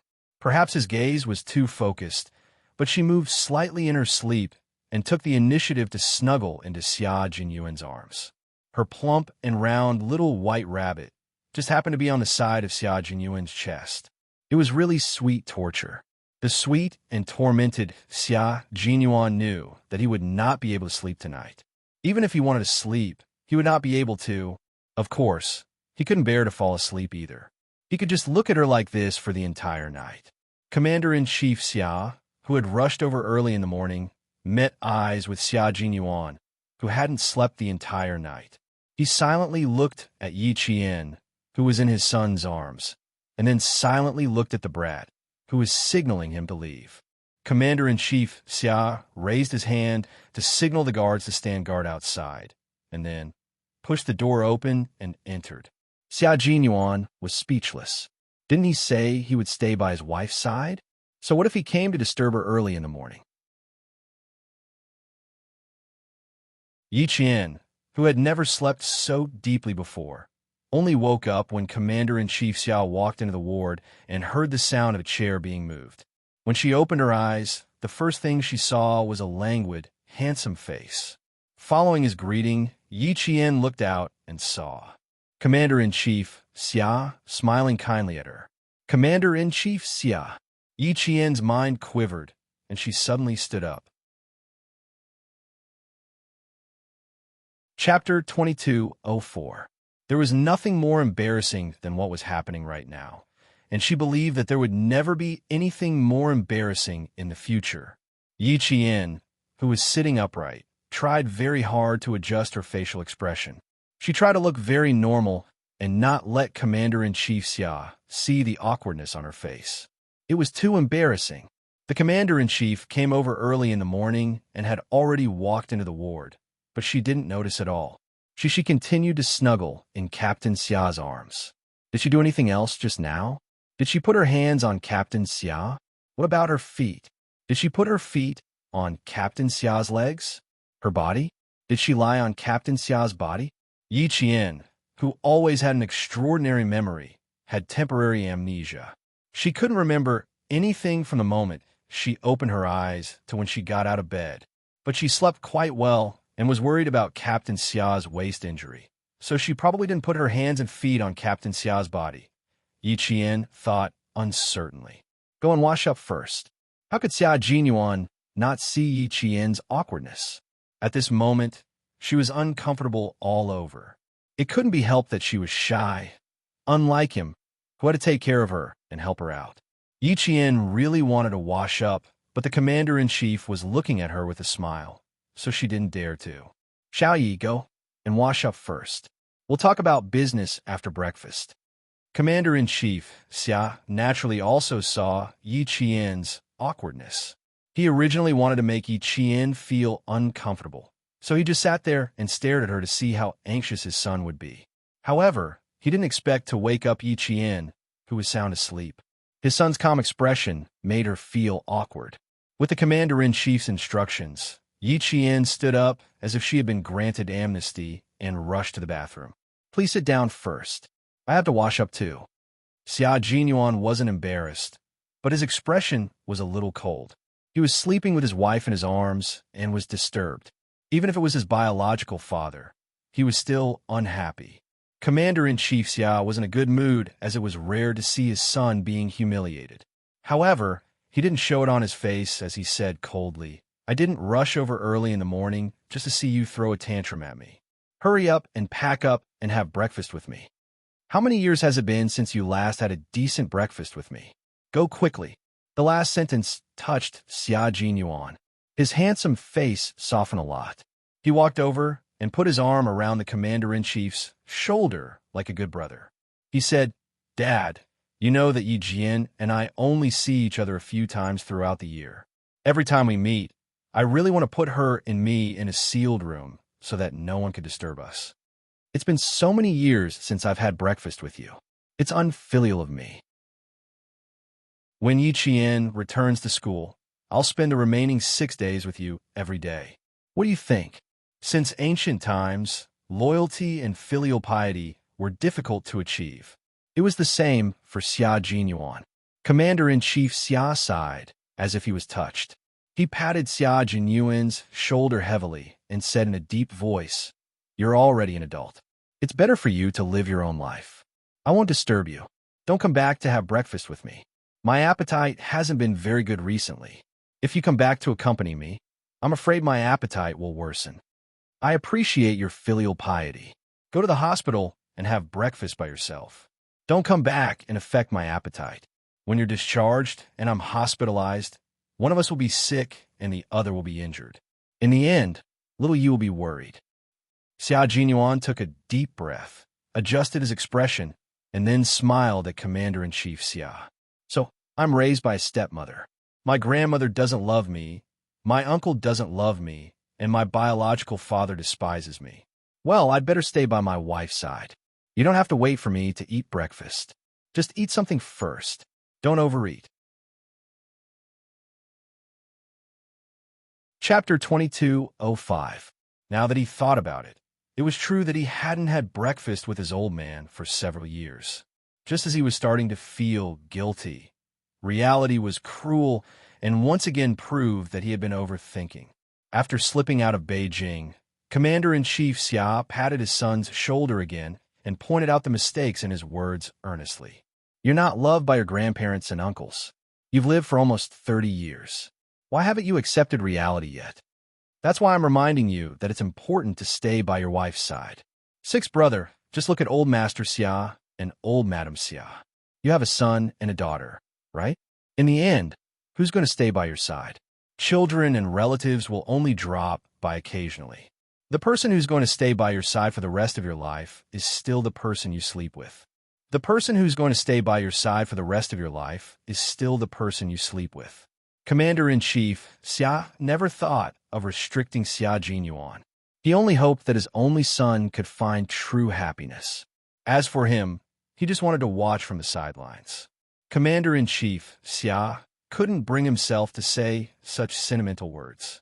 He also believed that his son knew what he meant. It could be considered as a special communication between father and son. It couldn't be too serious or too formal. Communicating through arguments was the most effective and peaceful way for a father and son to communicate. It was a valuable experience he had gained from arguing with his son over the years. Xia Jinyuan didn't say anything else. He just held his father's shoulders even tighter. He would find his own happiness. When the time came, he would bring his happiness to accompany old Master Xia, who had divorced and refused to remarry because of him. In the bathroom, Yi Qian moved quickly.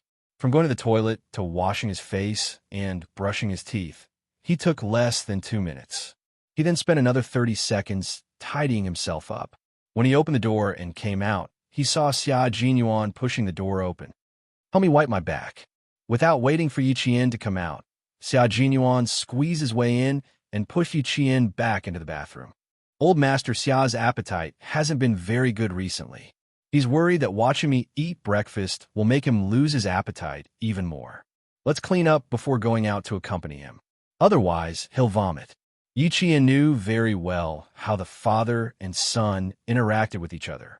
When he heard that, he pursed his lips and said with a smile, "The Commander-in-Chief doesn't think you're dirty. He thinks you're dirty."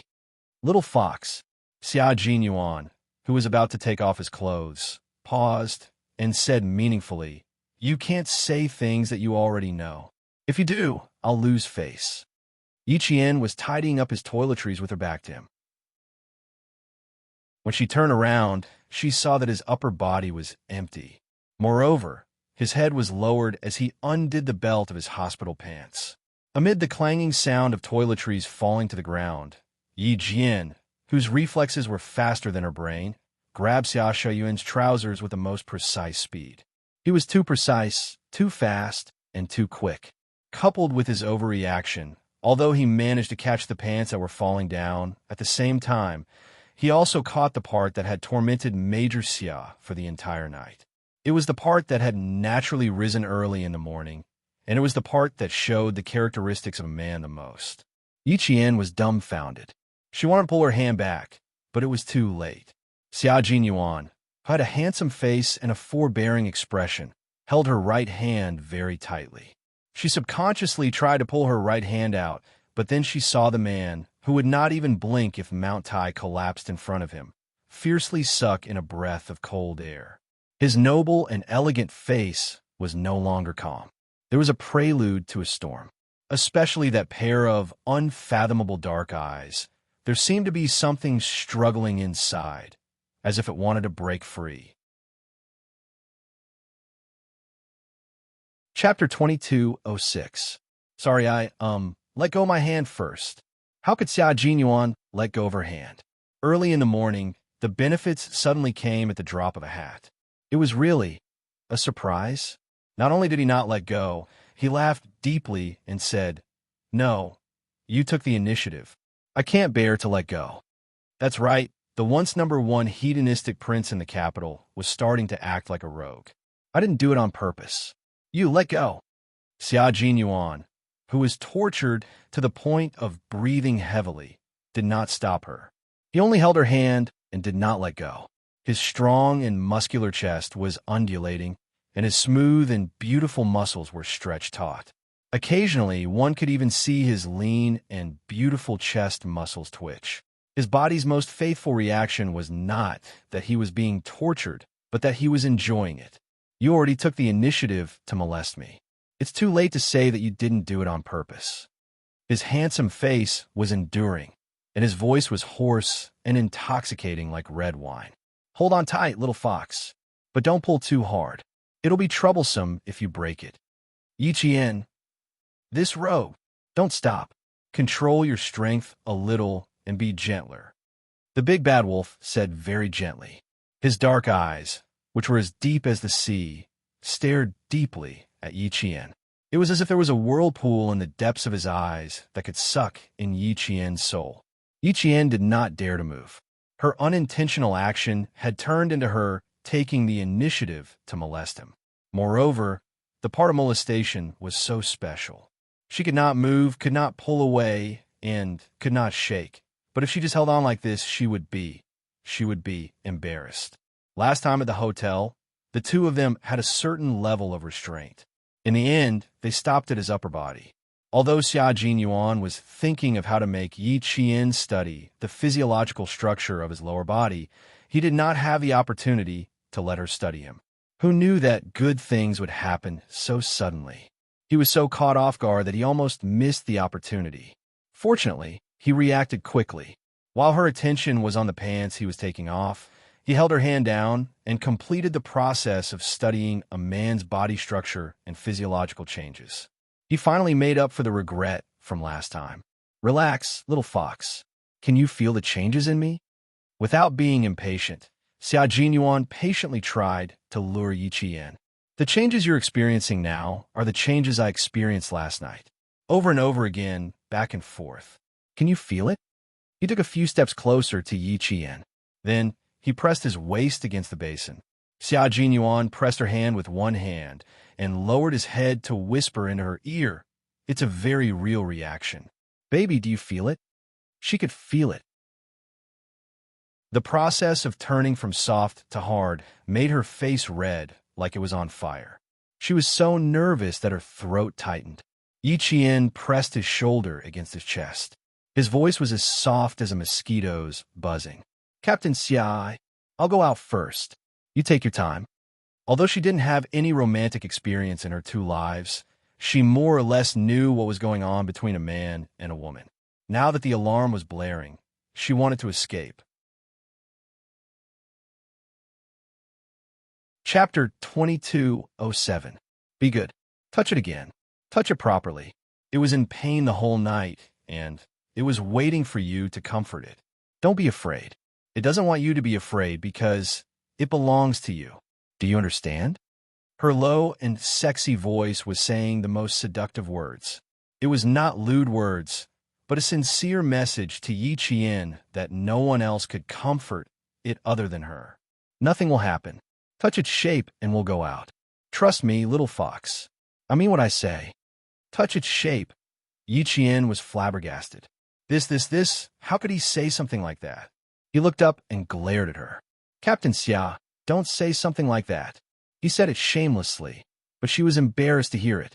Although she said she was glaring, in Xia Jinyuan's eyes, it was not threatening at all. Her eyes were like water, surrounded by a thin layer of mist. There was no threat, only seduction. Even her voice was soft and soft. When it fell into his heart, it caused his chest to ripple. He wished that he could rub her into his body. Although his heart was rippling, Xia Jinyuan's voice was very serious. He said, "Every object has its own shape. I'm not wrong. When you were blindfolded, didn't you have to touch the shape to determine which part to use? Mine also has a shape. Why should I be embarrassed?" When it came to being thick-skinned, Xia Jinyuan, who used to be a rich playboy in Beijing, was invincible. After his explanation, the shameful words could not be more serious. Yi Qian, who was so embarrassed that his face turned red, sighed softly and said, "You're twisting words and forcing logic. You are indeed twisting words and forcing logic." Xia Jinyuan admitted it boldly. He pressed her hand down a little and rubbed his chin against the top of her head. He had a hard time holding himself back and said softly, "I couldn't sleep the whole night because I was thinking about whether or not I could get the attention of the mistress. I was miserable the whole night. Can you at least take pity on me, just for a little while?" "Didn't sleep the whole night?" Yi Qian looked up in disbelief. Maybe he really didn't sleep the whole night because there were faint dark circles under his eyes. When she looked up, Xia Jinyuan, who was having a hard time holding himself back, quickly kissed her lips. His dark eyes were filled with masculine emotions. "Promise me this once, okay?" Yi Qian was so nervous that he couldn't bear it any longer. He was sweating profusely. Yi Qian was so nervous that he couldn't bear it any longer. Yi Qian's heart trembled when he saw his thin lips pursed tightly together, looking at him like a child waiting for candy. He couldn't help but tighten his grip on his right hand. Yi Qian's handsome features revealed a pained yet joyful expression because of his strength. Yi Qian softly said, She was truly a seductive vixen. She looked at him with her bright black eyes, which was so seductive that he was about to go crazy. His Adam's apple moved, and the kiss became even more intense. "Good girl, my little vixen, my little baby." His voice was hoarse as he kissed her lips. His chest was filled with tenderness. Yi Jian leaned into his arms obediently and rested her head on his chest. Her slender and fair fingers were wrapped around by his large and strong hands. His trousers fell off, and her fingers and palms could feel a burning sensation that was even hotter than before. Xia Jinyuan was indeed a man of his word. He held her hand and kissed Yi Qian's cheek. Her face and his lips were burning hot. "Good girl, little vixen. Come, let's let go. Help me wipe my back." He had already let go. Yi Qian hurriedly let go half a beat later and buried her face in his chest. She was so embarrassed that she couldn't lift her head. Chapter 2208. His deep and pleasant laughter came from above. "How can you be so shy in the future? It's your first time, and it's my first time too. Actually, I'm more nervous than you. I was thinking that if you rejected me, it would really hurt my self-esteem." No matter how strong his heart was, he wouldn't be able to accept rejection and dislike. "I didn't reject you. It happened so suddenly that I was a little flustered. Okay?" Yi Qian lowered her head and replied softly. At this moment, her legs were actually a little weak. She was so embarrassed that she didn't even want to raise her head. Thinking back to the accident just now, and then looking down at the part that was still standing proudly, Xia Jinyuan's eyes flickered slightly. His warm fingers gently stroked her eyebrows, and his voice was deep and sexy. "I wish that such an accident would happen a few more times. The feeling was so wonderful that I said something that went against my heart." What he meant was that he didn't want it to end at all. There won't be a next time. Give up. If such an accident happened a few more times, it wouldn't be an accident anymore. It would be intentional. The thin-skinned Yi Qian didn't want to do it a few more times at all. Moreover, the changes in his body were really terrifying. At first, it was soft like dough, but the moment she grabbed it, it became several times bigger. She could even feel the blood vessels on it through his pants. Stop. I can't think about it anymore." Yi Qian, whose ears were red, said in a stern voice, "Turn around.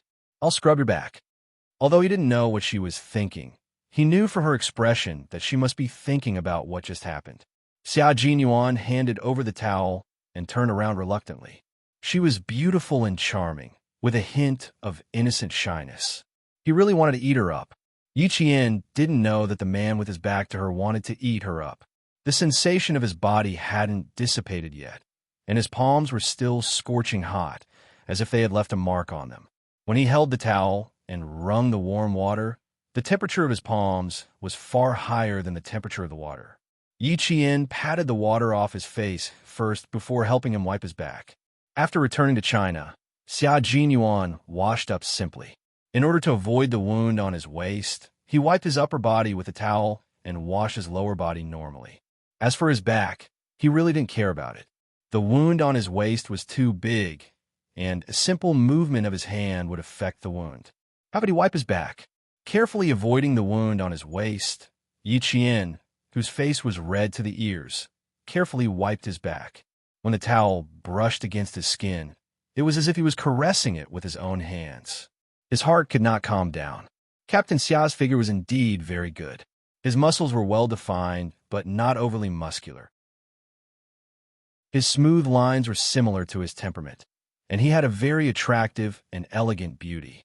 His bone structure was even more well-proportioned.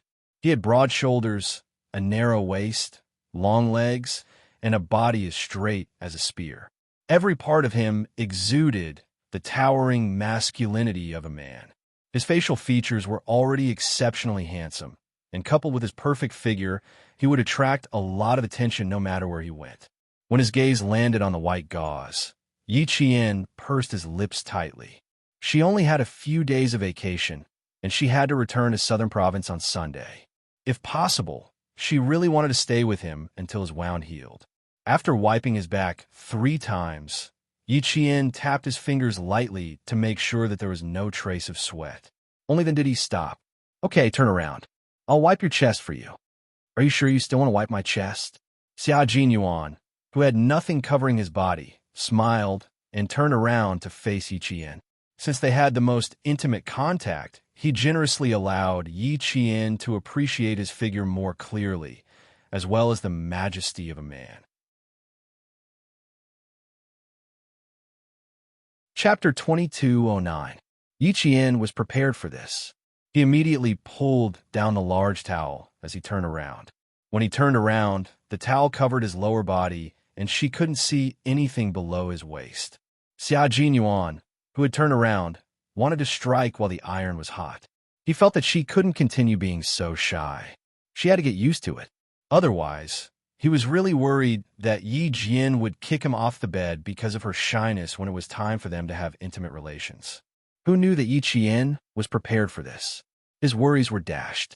Major Xia, who didn't show any emotion on his face, took the towel and wrapped it around his waist. He said softly, "I can wash the front myself. Wash your face before you go out." Her face was still red, especially her lips, which were as red as roses. She had to cool down. There was no need to rush, no need to rush. Step by step, he patiently and methodically guided her. He needed to have a considerable amount of patience, waiting for this rather vigilant little fox to slowly fall into his net. Although they stopped exploring each other's bodies, Xia Jinyuan remained calm and aggressive. He calmly lowered his head and kissed Yi Qian's burning cheek. He smiled and said, "I'll take a cold shower first. You can go out and chat with my dad." Commander-in-Chief Xia. Yi Qian suddenly remembered that Commander-in-Chief Xia was still waiting outside. In the mirror, her face was as red as a rosy cloud. The shyness in her eyes had yet to fade. One look, and it was obvious that she had just done something naughty. How could she face him like this? "Xia Jinyuan, look at you. How am I supposed to go out?" Yi Qian turned and glared at the shameless fellow. "Look at me. How am I supposed to go out like this?" Xia Jinyuan, who was holding a bath towel, looked at her and smiled. He took the towel from her hand and turned on the cold water. "I am more experienced. You just need to wash with cold water and apply it. I guarantee that your complexion will be normal and there won't be any difference." If it weren't for the fact that old man Xia was still outside, he would be happy to let her stay shy for the entire day. She was so sweet and delicious that he was deeply addicted.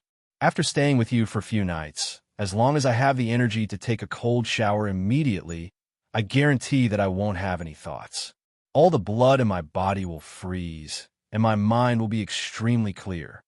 Xia Jinyuan wrung the towel dry and applied it to Yi Qian's face. He said calmly, "Go out openly." Old Xia didn't see it with his own eyes, so he won't think too much. Commander-in-Chief Xia did not think too much about it. When he heard the sound of water, he thought that Yi Qian might be helping Xia Jinyuan wash up. He knew his son very well. Needless to say, he must be thick-skinned enough to let Yi Qian serve him in the bathroom. Commander-in-Chief Xia handed a steamed bun to Yi Qian and said earnestly, "Xiao Yi, do you still remember what Dad said? Don't let him be too complacent. He's always been a smooth talker. Now that he's injured, he'll definitely pretend to be in pain in front of you. Don't spoil him. In the past, when he was injured, he would go through it alone. Why is he so spoiled now that you're here? As a man, you must not let him be spoiled. The more a man's bones are broken, the more he can withstand it. You can't spoil him. You can't spoil him." Commander-in-Chief Xia had spent 4 years in a military unit in Xiang Province. Sometimes he would speak in Xiang Province dialect. Spoil him in Xiang Province meant that one should not spoil him too much. Xiang Province was adjacent to Nan Province. Fujian Town's military unit also had soldiers from Xiang Province. Therefore, Yi Qian more or less knew some Xiang Province dialect. Upon hearing this, Yi Qian pursed his lips and smiled. In the past, no one came to serve him, so he could only endure it alone. Now that I'm here, I can't bear to see him endure it alone. Chapter 22:10. How could she bear to let her lover, who treated her so well, suffer by himself? How could it not hurt when such a big injury was left behind? She wasn't by his side when it hurt the most. Now that he was back and had entered the recovery period, her heart ached regardless of whether he was in pain or not. No matter how much he pampered her, she was willing to do so. He doted on her, and she naturally had to dote on him too. Commander-in-Chief Xia, who was picking up pickles with his chopsticks, paused. He was moved by Yi Qian's heartfelt words. Commander-in-Chief Xia calmly picked up a mouthful of pickles and placed it on top of the steamed bun. He smiled and said, "If both of you are fine, then there won't be any pain. As long as one of you is injured, the other must be heartbroken. So, the final solution is for both of you to be safe and not worry about each other too much." There was no father who wouldn't feel distressed when they saw their son injured. He was also very distressed. He even didn't dare to look at the injury on his son's waist. Major General Yang from the army told him that his sick son was injured again. He could clearly feel his body shaking. His heart ached when his son was injured, but this heartache had to be carefully hidden because he was the commander-in-chief.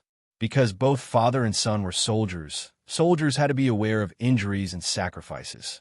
How could they always show it on their faces? His heart ached because he couldn't accompany his son, so he let Xiao Yi accompany him. With Xiao Yi accompanying him, as a father, he could rest assured. Now that he heard her words again, it actually made his eyes sting. "Little brat, you're luckier than me. You have good taste. You found a wife who dotes on you and dotes on you. Don't worry, we won't let ourselves get injured easily. Captain Xia and I have already agreed that we won't let each other worry, and we won't let you worry either." The last sentence was added by Yi Qian at the last minute. At that time, the agreement he didn't expect the commander-in-chief. How could Commander-in-Chief Xia not know? He didn't point it out, but he felt very comfortable listening to it. Her appetite wasn't very good, but with Yi Qian accompanying her, she ate 2 steamed buns, a roll, and a bowl of millet porridge. Xia Jinyuan, who came out with water vapor, raised his eyebrows and smiled when he saw this. "Your appetite isn't bad, it's too good. You can eat 2 steamed buns, a roll, and a bowl of millet porridge. Aren't you afraid that you'll be full?" He was worried, so he asked the guards to find a doctor. He was already 60 years old, so he had to pay attention to his health. He was in a good mood, and his stomach was moving well. The doctor said that everything was fine and that they were worrying too much. "You're afraid that I'll eat too much, you unfilial son."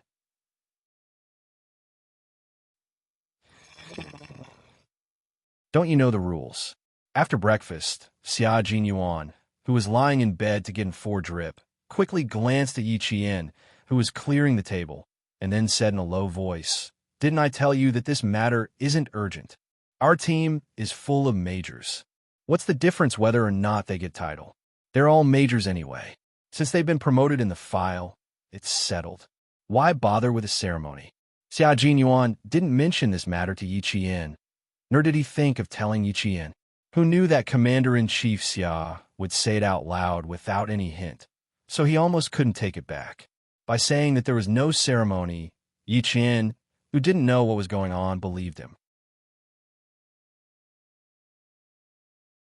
Chapter 22:11. Why did he reject the promotion ceremony? How could he skip such a solemn ceremony? No matter how low his voice was, she could still hear him. She had not finished packing up the things in her hands. Yi Jianjian smiled and said, "Captain Xia, I want to watch you receive your rank. Is that okay?" She looked at him with sparkling eyes.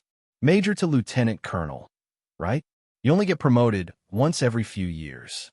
How can you skip the ceremony? I haven't seen you receive your rank yet." There were 3 times a soldier could show off his charisma when he enlisted. First, the first day of enlistment, when he put on his uniform. Second, the rank and gun awarding ceremony. Third, the military rank promotion ceremony. She couldn't see Captain Xia's first day of enlistment or his rank and gun awarding. Now that she could see his military rank promotion, she couldn't miss it. "You didn't attend the military rank promotion ceremony because you didn't have time?" Yi Qian was very interested and couldn't help but ask another question. Actually, she also wanted to ask if it was because of the Snowfield Brigade's rules. She knew the Snowfield Brigade's rules. Before leaving the Snowfield Brigade, one's military rank would never change. For example, when Pigeon and J5 put on their uniforms, their military rank would be marked as major.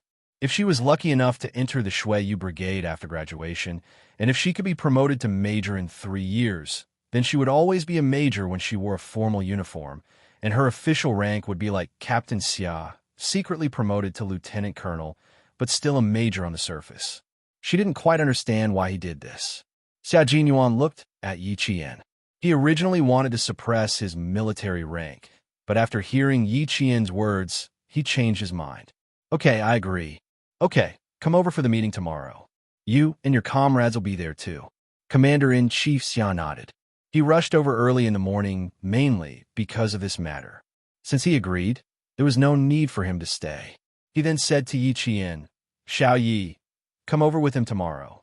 Coincidentally, the nurse in charge of giving Xia Jinyuan an anti-inflammatory drip came over. Commander-in-Chief Xia stood up to leave, and Yi Qian hurriedly stood up to see him off.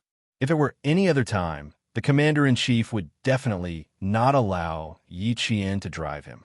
But this time he did not refuse. Instead, he said, "Xiao Yi, send him to my car. I want to talk to you on the way." "All right, please." Yi Qian did not notice that the man behind him was winking at Commander-in-Chief Xia as he respectfully escorted the Commander-in-Chief out of the ward. Xia Jinyuan wanted to chase after Yi Qian, but Commander-in-Chief Xia shot him a look, and he could only watch helplessly as Yi Qian left the ward. What would they say when they got out? He could more or less guess the answer. After hearing the whole story, Yi Qian's heart palpitated. She had no idea that Captain Xia could have been promoted to lieutenant colonel last year, but he had been holding back because he wanted to be promoted at the same time as her. Sixth brother is very stubborn. I was very worried before I came here, but who knew that you could change his mind with just a few words? Xiao Yi, I'll leave the important task of disciplining sixth brother to you from now on. If he does anything wrong, you can discipline him well. If anything happens, I'll take responsibility. Yi Qian, whose heart had already flown back to the ward, calmed his palpitations and nodded solemnly. Don't worry, I'll definitely see to it that he's promoted to lieutenant colonel. I'll never allow him to delay something as important as his promotion because of me. She was very touched. Her man had secretly done many things for her that she didn't know about. Every one of them could shock her for a long time. For her, he had sacrificed too much. How could he accept that even his military career would be delayed by her? Chapter 22:12. There's a lot to talk about, so Commander-in-Chief Xia did not take the elevator.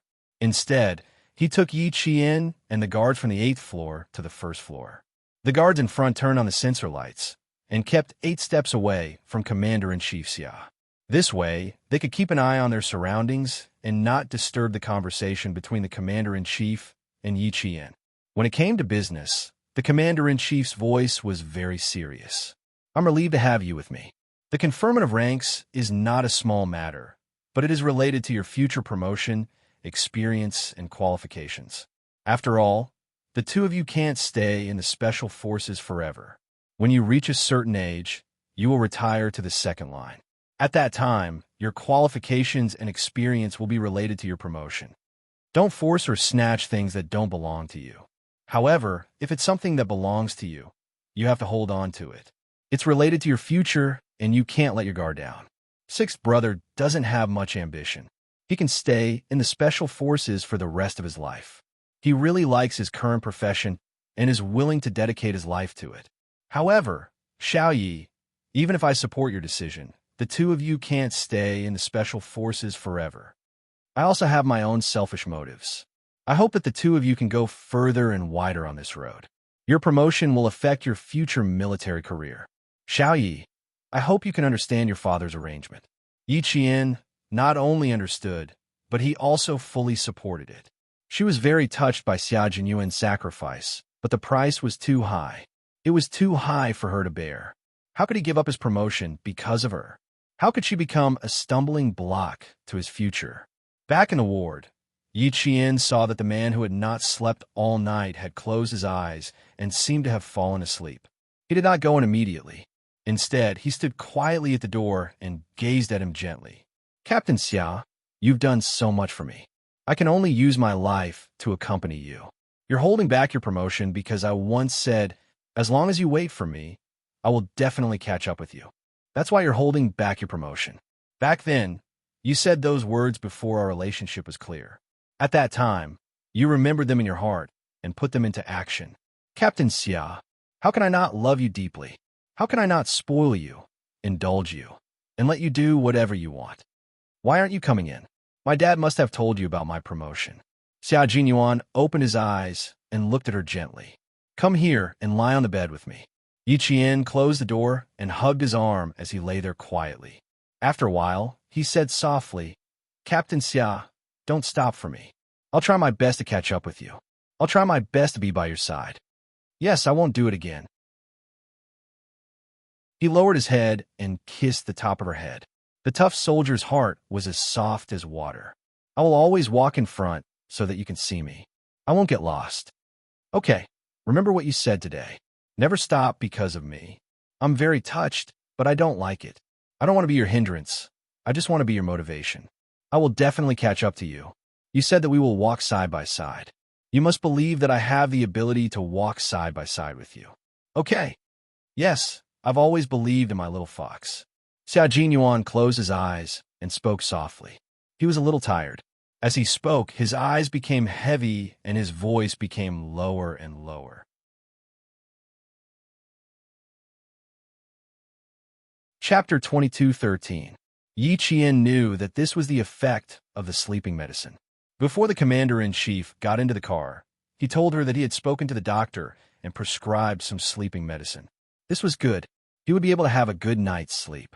Yi Qian, who was not sleepy, picked up a military book and slowly flipped through it. From time to time, she would look up to see if the drip bottle was still empty. She listened to the ticking sound of the clock ticking as she enjoyed their time together.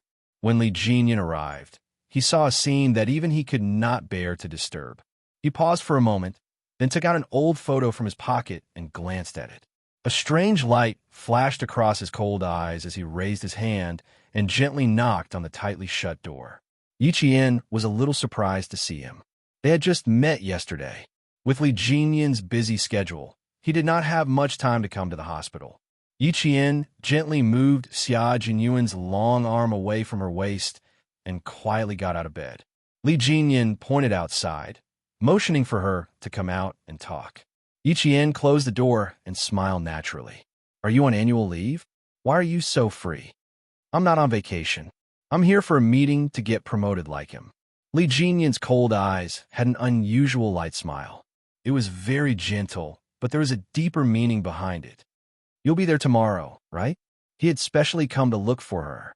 Even if he was not free, he had to squeeze in some time. Upon hearing this, Yi Qian's smile deepened. Captain Xia told me that you were officers from the same period. You even participated in military training together. After that, you went to the Navy, and he went to the Army. I didn't expect you to get promoted at the same time. Fate runs deep. My fate with you runs deeper. Hearing her words, Li Jinyan's cold, handsome face had a deep smile. His gaze was fixed on the face in front of him. He slowly said, besides the fate of fighting side by side, Yi Qian, we have an even deeper fate. An even deeper fate?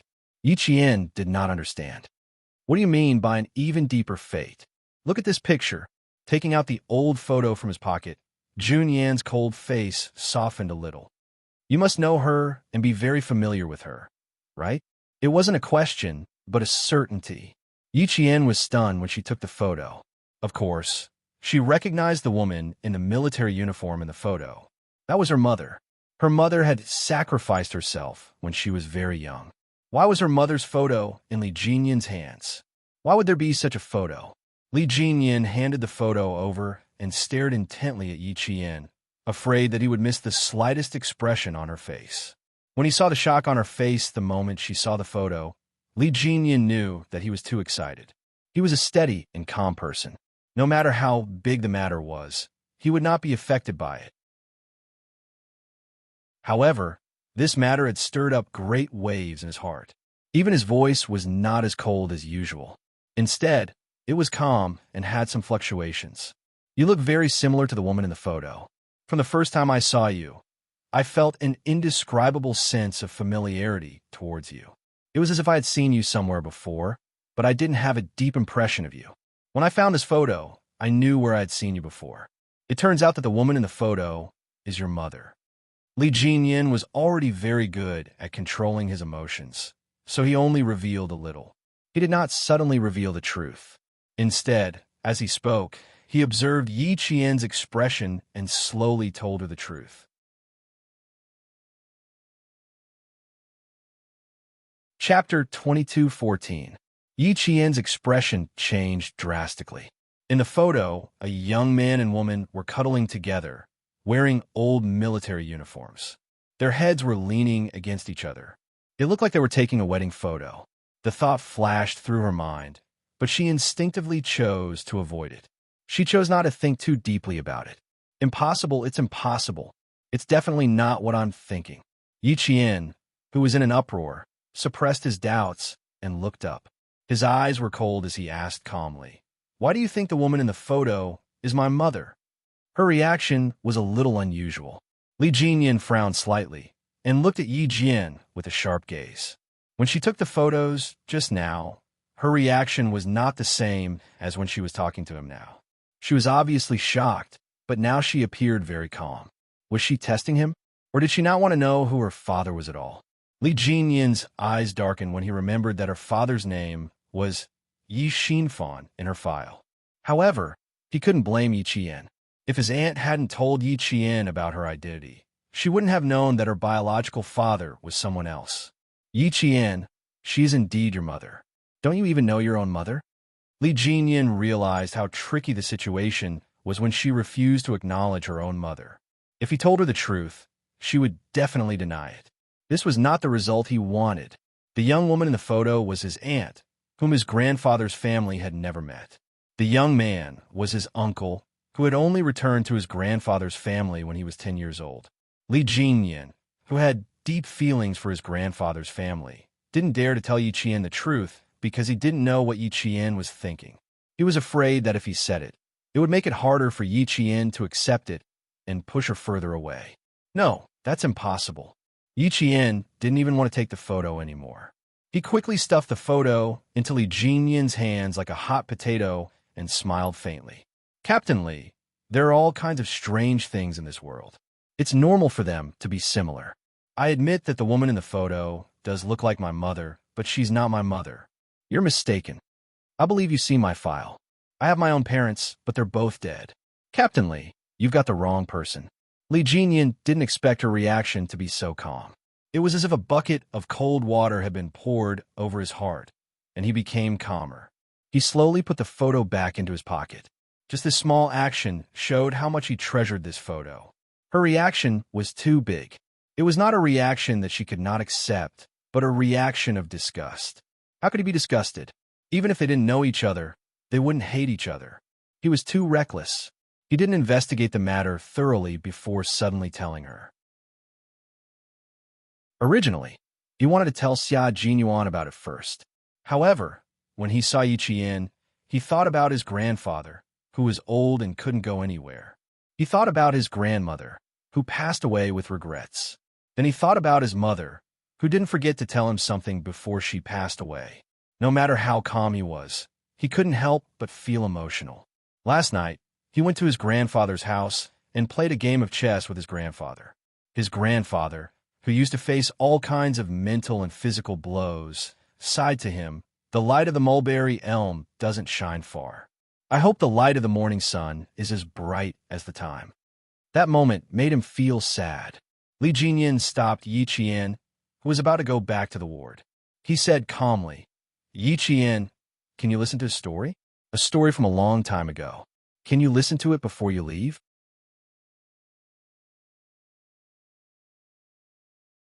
Chapter 22:15. The story was too complicated. It was filled with the grief of the parents and how hard life was at that time. Li Jinyan wanted to tell Yi Qian. He wanted her to change her mind after hearing the story. The story is a little long. It's related to a few old people. It might take about half an hour. Please give me half an hour and let me finish, okay? Yi Jian wasn't just resistant. She resisted until now and didn't want to hear a single word from Li Jinyan. Her eyes were cold as she said, "I don't want to hear it. I'm not interested. Let go, Captain Lee. Why won't you listen? Is it because you already have the answer in your heart? Is that why you don't want to listen?" Li Jinyan did not let go. From her eyes, he saw not only disgust, but also sadness and hatred. She really should hate it, because no one knew that her aunt was pregnant with her uncle's child before she left. Yi Qian looked at him calmly. "Captain Lee, why should I listen? The story you want to tell has nothing to do with me. Why should I listen? Why should she listen to a story that had nothing to do with her? Her father was Yi Xinfan. There was no one else. If you're here to visit Captain Xia, you'll have to come back later. He needs to rest. I'm sorry, I can't accompany you." She refused to talk about this topic. Li Jinyan saw that she was so insistent. A trace of sadness flashed across his cold face. Then he stepped aside and said calmly, "I'm sorry to disturb you. That's because you're too similar to my aunt and my uncle. My grandfather's family has never seen my aunt, and this is the only photo my aunt left of my uncle. Before my grandmother died, she grabbed my mother's hand, hoping that my mother would bring my aunt home. Unfortunately, my mother couldn't find my aunt until she passed away. I'm sorry. I was too anxious and disturbed you." Yi Qian, who was holding the door locked, paused. She turned around and nodded slightly at Li Jinyan. "It's okay. That's right. My aunt's name is very different from your mother's name. Maybe I really made a mistake."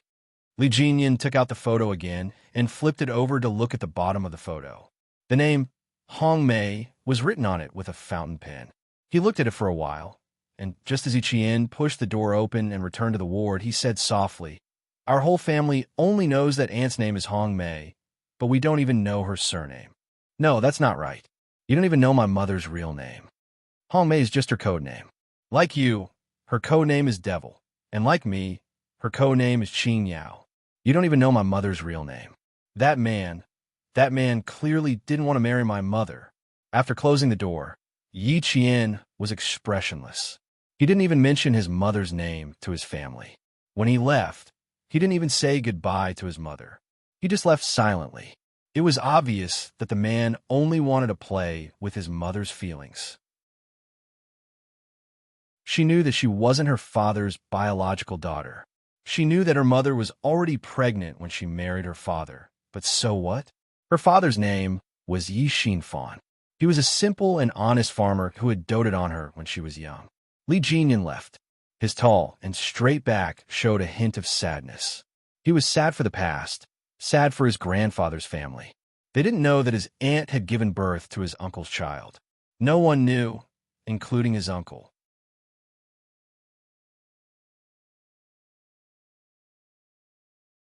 Chapter 22:16. Yi Qian's reaction was a huge blow to Li Jinyan.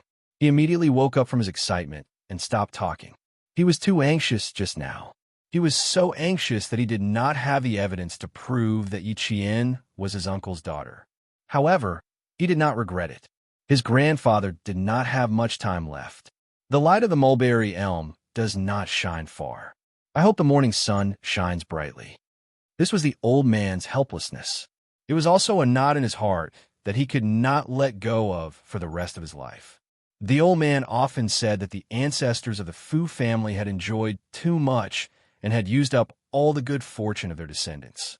In the end, only one son and one daughter grew up. The first son was his uncle.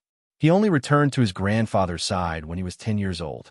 The second daughter was his mother. She was frail and sickly. She married into the Li family less than 10 years ago and left him sick when he was 8 years old. Fortunately, he had the support of his grandmother. His grandmother, who had lived a rough life, had someone to rely on before she died. Li Jinyan thought about his elderly grandfather and his cousin who he had found. He walked out of the hospital and drove straight to his grandfather's house. Li Jinyan's grandfather was one of the leaders in the development of space, satellites, and missiles. He had laid the foundation for China's strategic missile and led China's national defense technology industry on the right track.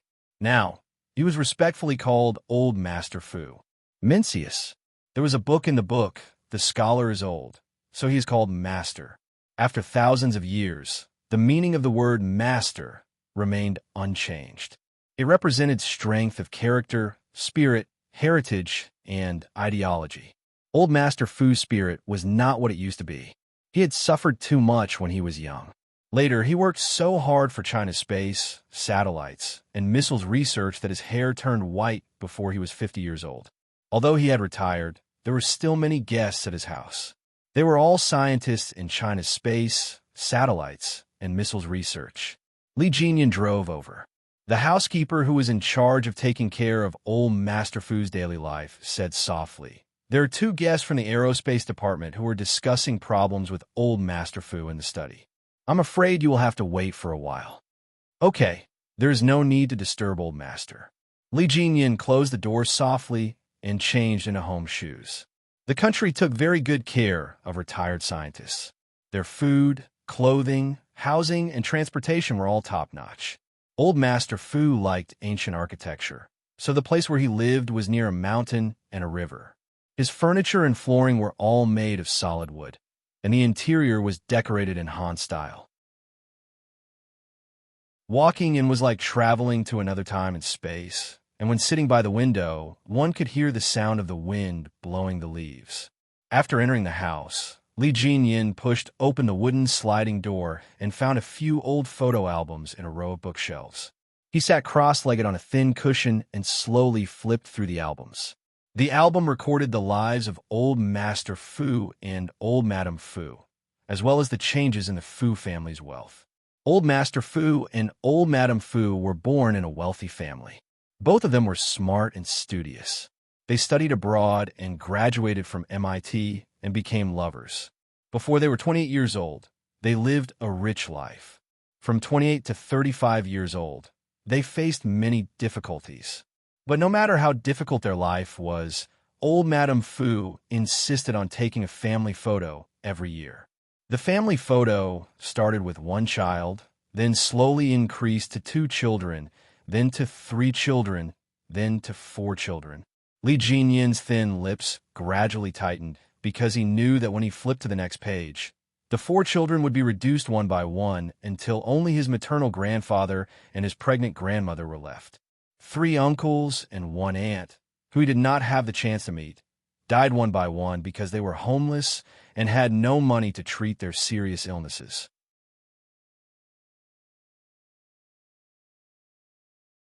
Chapter 22:17. After Old Master Fu finished his discussion with the two scientists from the Aerospace Institute, he walked to his room with his cane. He had suffered a lot when he was young and had to work day and night after he entered the Aerospace Institute. Now that he was old, he could not walk properly. He even had to use a cane to walk at home. Li Jinyin was resting with his eyes closed.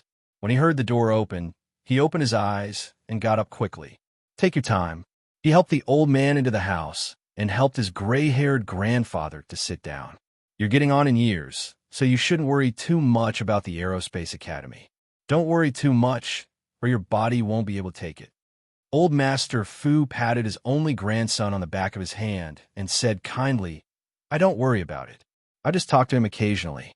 Once you're free, if your brain doesn't work and you're lucky enough to get rusty, you might as well use your brain while you can." The old man sat down and saw the photo album on the low table. It had been a long time, and the corners of the photo album were yellowed. Although it was cloudy, it was still full of wisdom. His skinny hand trembled as he touched the cover of the photo album. His face was so old that it had brown age spots, and there was a hint of sadness that could not be dissolved. "Ever since your grandmother passed away, I rarely look at it." Old Master Fu sighed. The photo album contained memories of his life and the sadness that he could not erase. He was born into a rich family. Even though he had a butler and 2 servants to serve him when he was in the United States, he was tortured and almost died under the bullets of the United States several times in order to serve his country. When they finally returned to the country, they were forced to leave the Aerospace Academy before they had the chance to show off their skills. Between the ages of 28 and 35, he and his wife had 3 sons and 1 daughter who died one after another. They had experienced all the misery of the world. Old Ancestor Fu had enjoyed too much in the past. All the retribution of his ancestors had been inflicted on his children. There were several times when he and his wife wanted to tie a hemp rope to a tree and wrap it around their necks. They might as well go. However, when they thought about how their motherland was in dire straits, with no space, missiles, or satellites, they couldn't bear to leave just like that. There were several times when they hugged their heads and cried. After crying, they wiped their tears and continued to draw all kinds of blueprints in silence. They lived underground and used the simplest materials to complete the simplest experiments. Flipping open the photo album, the old man's gaze landed on the photo of his smiling wife. He smiled and said to Li Jinyin, "When your grandmother was young, she was a beauty within a 10-mile radius." The number of people who wanted to marry her could line up to the city gates of Yangzhou. Her aloof temperament had countless suitors overseas. Recalling his wife, the smile on the old man's face was very soft, and there was a little bit of light in his wise eyes. "Your mother looks like your grandmother, and you also look like your grandmother. Ignorant of worldly affairs? Grandfather, are you making fun of me?" Li Jinyin was afraid that he would make the old man too sad. It was rare for him to make fun of himself. "If I become aloof, then you'll be worried. You're afraid that I'll become a monk." Old Master Fu laughed. "You're not much different from a monk now. You're so young and always have a cold face. Any girl who sees you will be scared. When your mother was alive, she often told me that it's not a good thing to be young and mature. She was afraid that you would be too cold and would be easily taken advantage of. Your grandmother and I were also worried, but then we saw that you were smart and we knew that it was unnecessary."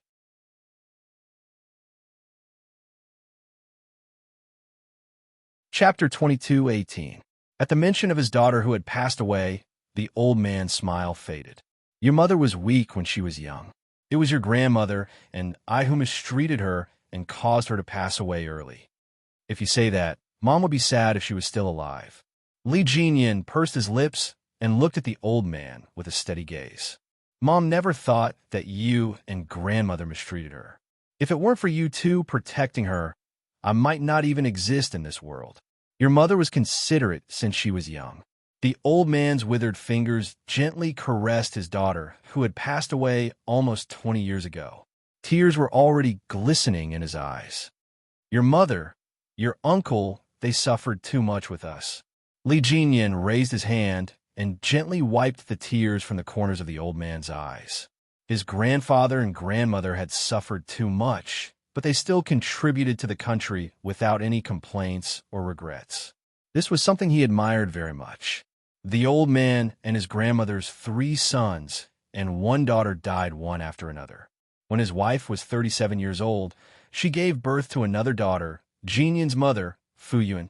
Their life had been stable for less than 2 years, but then there was a storm. Because the Fu family was suddenly reported for harboring evil intentions, the Fu family, who had finally found a place to live, was in trouble again.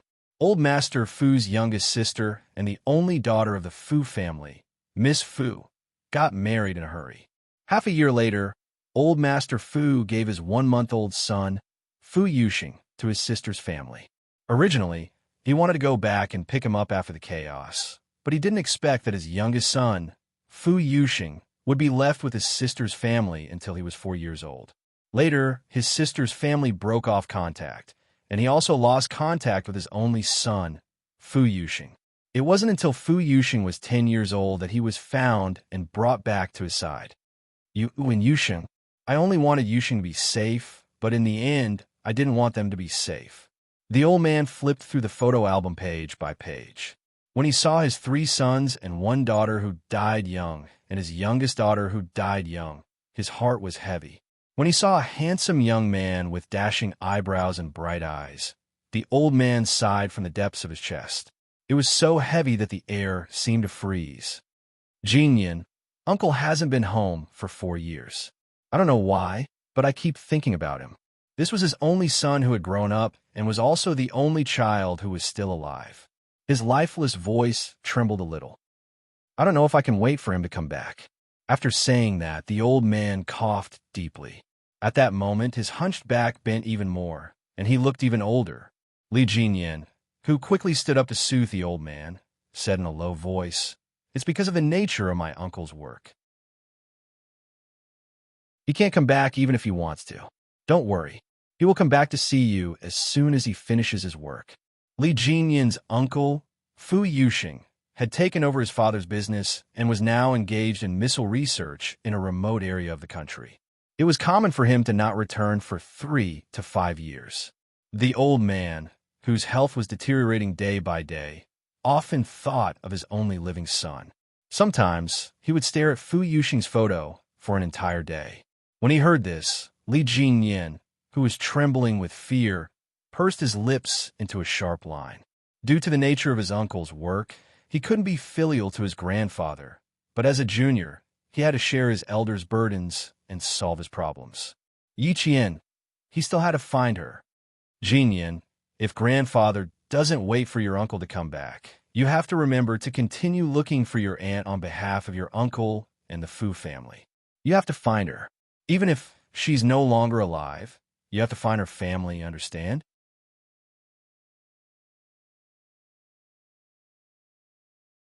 Chapter 22:19.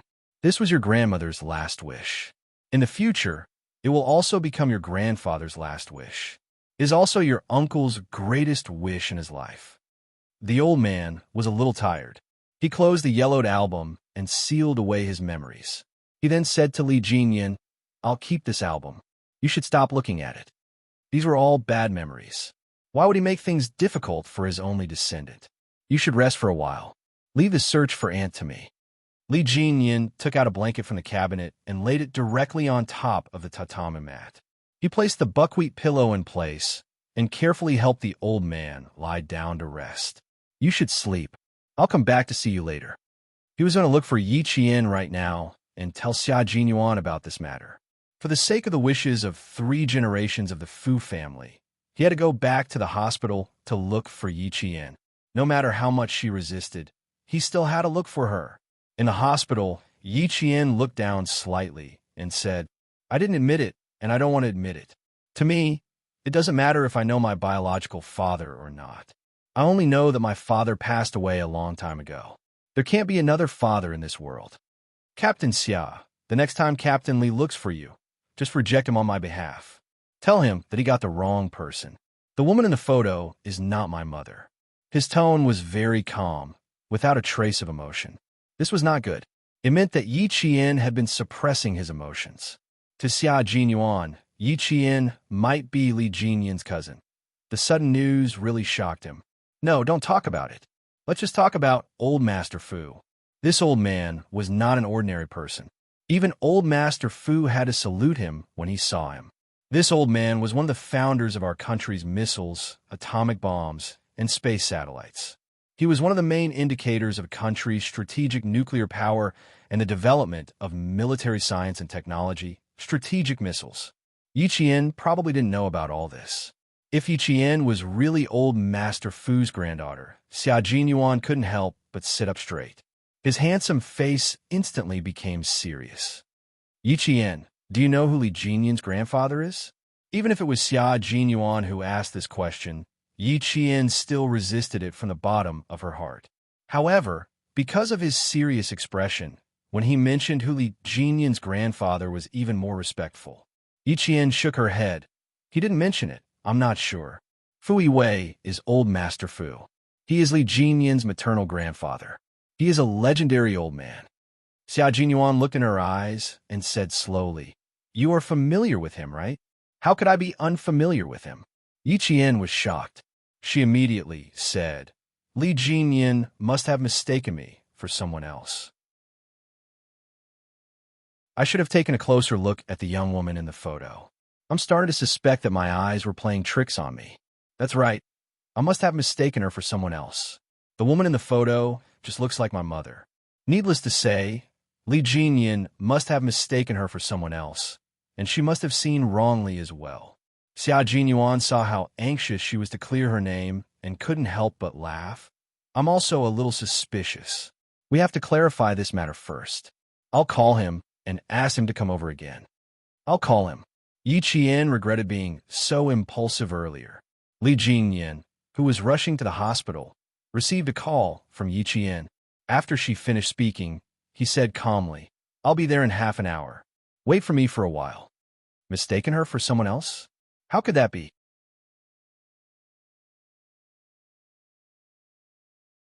Chapter 22:20. After this call, Li Jinyan was even more confident that he could convince Yi Qian to visit his grandfather. If he had known that bringing up his grandfather's identity would be so effective, he would have brought it up right from the start so that Yi Qian wouldn't be offended.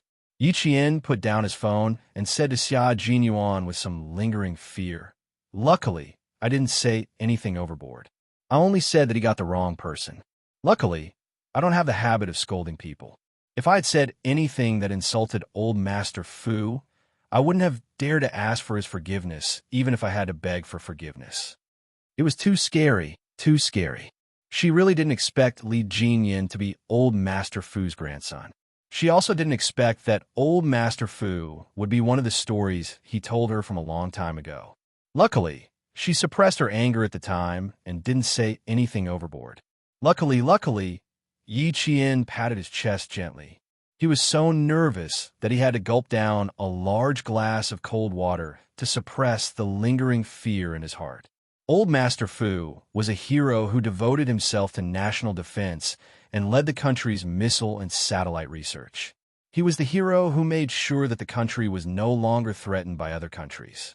She definitely couldn't be his granddaughter. It was too scary, too scary. Her heart almost jumped out of her throat. Seeing how nervous she was, Xia Jinyuan smiled and didn't say anything. Got the wrong person? Did he see wrongly? That was unlikely. Little Fox wasn't an ordinary person. She was a Special Forces soldier who had undergone special training. She was a Special Forces soldier who could accurately find a target in thousands of photos. How could you get the wrong person? When he said that he was suspicious, it was mainly because he was too shocked. Because he had done a detailed investigation, he subconsciously thought that he might have gotten the wrong person. After calming down and thinking about it, the possibility of getting the wrong person was not high. Old Master Fu was a genius. His IQ was much higher than everyone else's. His classmates had the illusion that they were actually mentally retarded. It was the same for Yi Qian. It might be a hereditary IQ. Xia Jinyuan thought to himself, but he did not tell Yi Qian. He was already so nervous. If he said it out loud, he was afraid that he would be so nervous that he would not want to meet Li Jinyan. 30 minutes later, Li Jinyan pushed open the door and walked calmly to Yi Qian's side. Before he could say anything, Yi Qian said, "Demon King, show me the photo again. I must have mistaken you for someone else. You can look at the photos later. Let me tell you a story first." Li Jinyan moved a small stool to the side of the bed and sat down. His cold and calm eyes stared at Yi Qian as he told an old story. This was a story about old Master Fu when he was young. He talked about the things that happened during those years, his children who died young, his daughter, Fu Yuan, and his son, Fu Yuxing. These things and these people made Yi Qian's heart ache as he listened quietly. It turned out that old Master Fu's life was so rough. My uncle went to the army with a mission and met a female soldier named Hong Mei. Uncle fell in love with her and soon fell in love with her. When it was time to get married, Uncle was suddenly recalled and grounded for a year. This story made Yi Qian's pupil's contract. Suddenly recalled and locked up for a year. In her mother's diary, it was mentioned that the man she loved had suddenly disappeared without leaving a word behind. Could it be that he was right? Mother really? For a moment, Yi Qian's heart was in a mess. His brain could not think straight.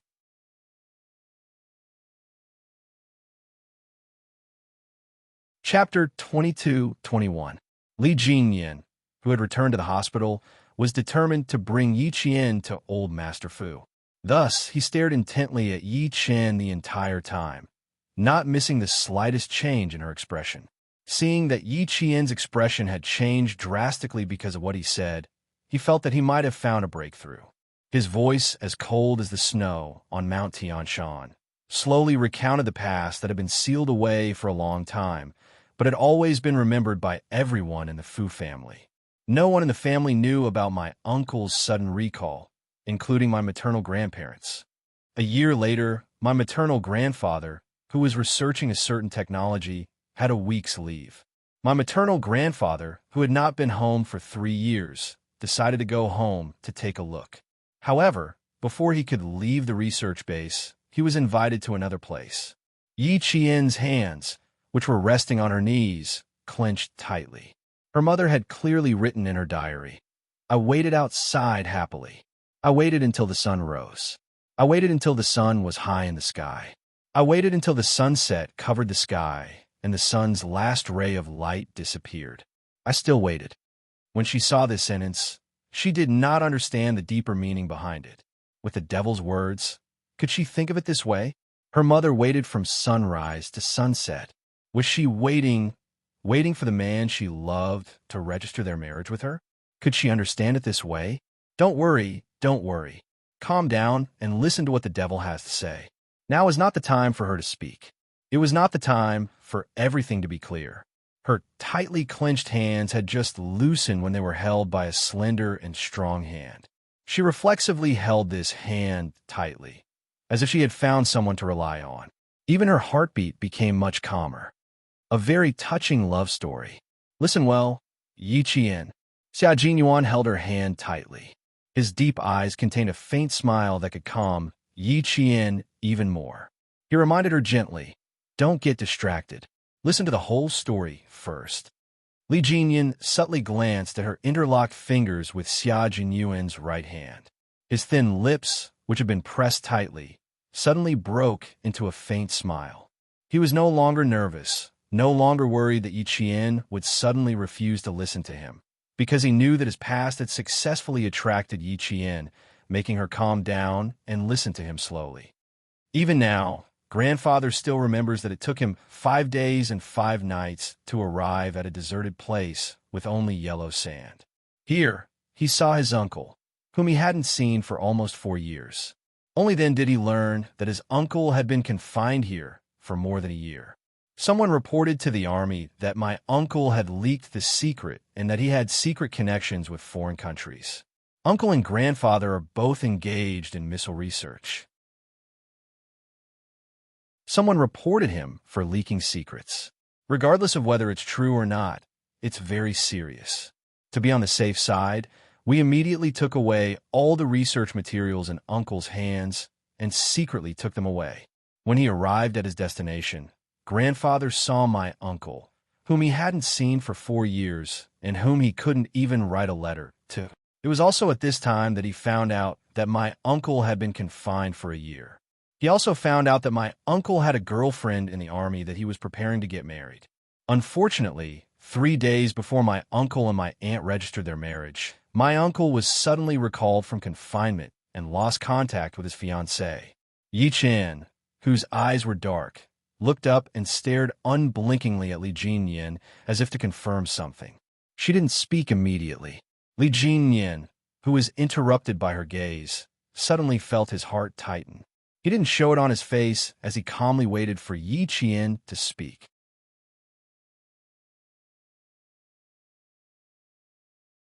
Chapter 22:22. After a while, Yi Qian asked suspiciously, "Why haven't we written to each other in the past 4 years?" That's because our country's missile and satellite research was carried out in secret on a zero-foundation basis. In order to keep it a secret, all the scientists involved in the research were not allowed to leave the research base easily. They were also not allowed to contact their families casually and lived in isolation from the rest of the world. Xia Jinyuan answered Yi Qian in a deep voice and full of respect.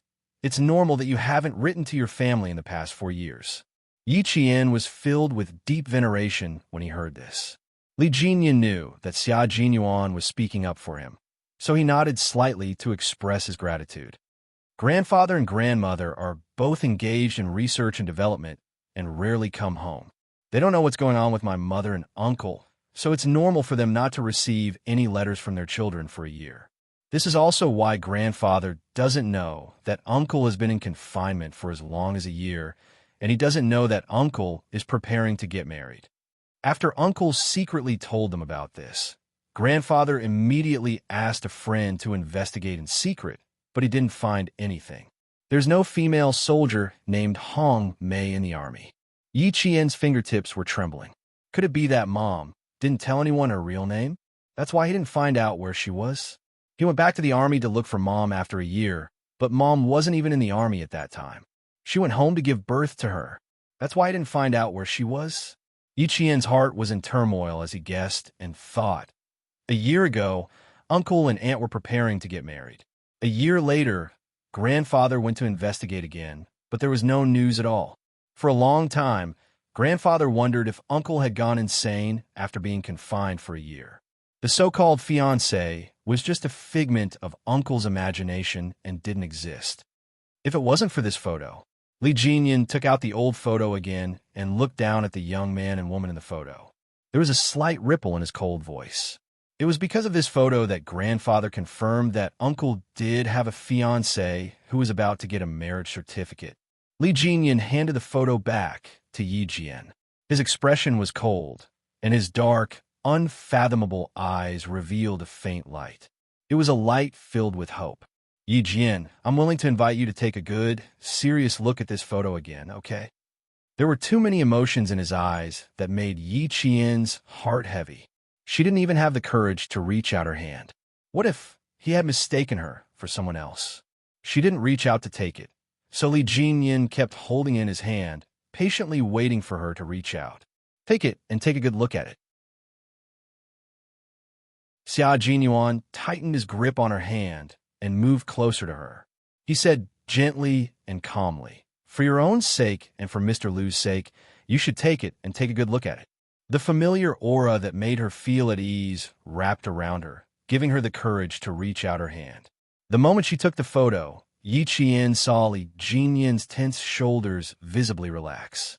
He was actually afraid that she would reject him again. Yi Qian took a deep breath and looked down.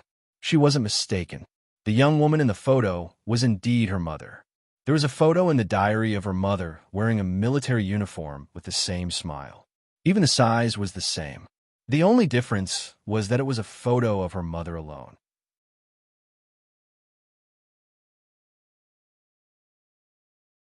Chapter 22:23. Yi Qian stared at him for a long time, so long that Li Jinyan couldn't help but hold his breath. His expression was tense as he stared at Yi Qian. It felt like a century had passed before Yi Qian finally spoke in a low voice. "Hong Mei is not my mother's name. It's just her code name. My mother was part of the first batch of female Special Forces soldiers in our country with a code name. Hong Mei is not her name.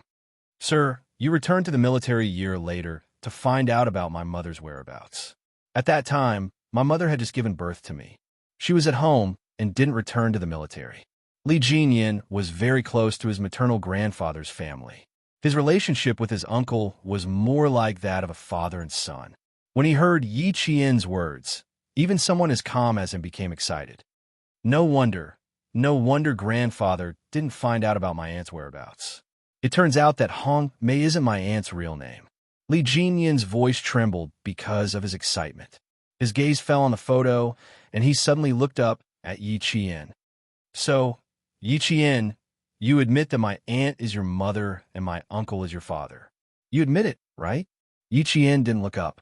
She kept staring at the young man and woman in the photo as if she wanted to carve their faces into her heart. I don't know if your uncle is my father. I only know that the young woman in the photo is my mother. In her previous life, she didn't know that her father was someone else. In this life, not only did she know, but she also saw his photo. She wasn't surprised, only panicked. She didn't know how to face the panic. As long as she admitted that her aunt was her mother, everything would be fine. Li Jinyan, whose gaze never left her, said in a hoarse voice, "If you want to know if my uncle is your father, Yi Qian, it's not difficult. As long as you want to know, we'll know immediately." Did your uncle look for my mother after that? Did he look for her himself? Or did he ask someone else to do it? Yi Qian did not answer him. Instead, he seemed to want to verify something. His voice suddenly became very cold. Demon King, please answer me seriously. She couldn't immediately accept Fu Yuxing as her father, nor could she say it out loud. She could only use uncle as a temporary replacement. As long as uncle has time, he will personally look for aunt. He personally told me that as long as he is still alive, he will definitely not give up looking for her. To this day, her uncle was still unmarried. The column in his file said married. Not only did my uncle never give up, but my grandmother also told my mother before she died that she must help my uncle find my aunt. Before my mother passed away, she told me that I must help my uncle find my aunt.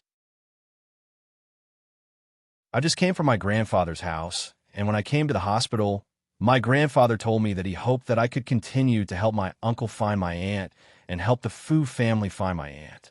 Even if she is no longer alive, I have to find her family. Yi Qian, counting from my maternal grandmother's generation, 3 generations of the Fu family have been searching for my aunt. As long as there is no news, they will not give up. Yi Qian was already in tears. Mother, did you hear that? Did you hear that? The person you love deeply did not abandon you. He did not mean to let you wait from sunrise to sunset. He really wanted to go with you to get the marriage certificate, but he could not. Mother, did you hear that? Did you hear that? The person you love deeply did not abandon you. He has always been looking for you. He has never given up looking for you. Not only that, his family has always been looking for you. They have never given up. They have never given up.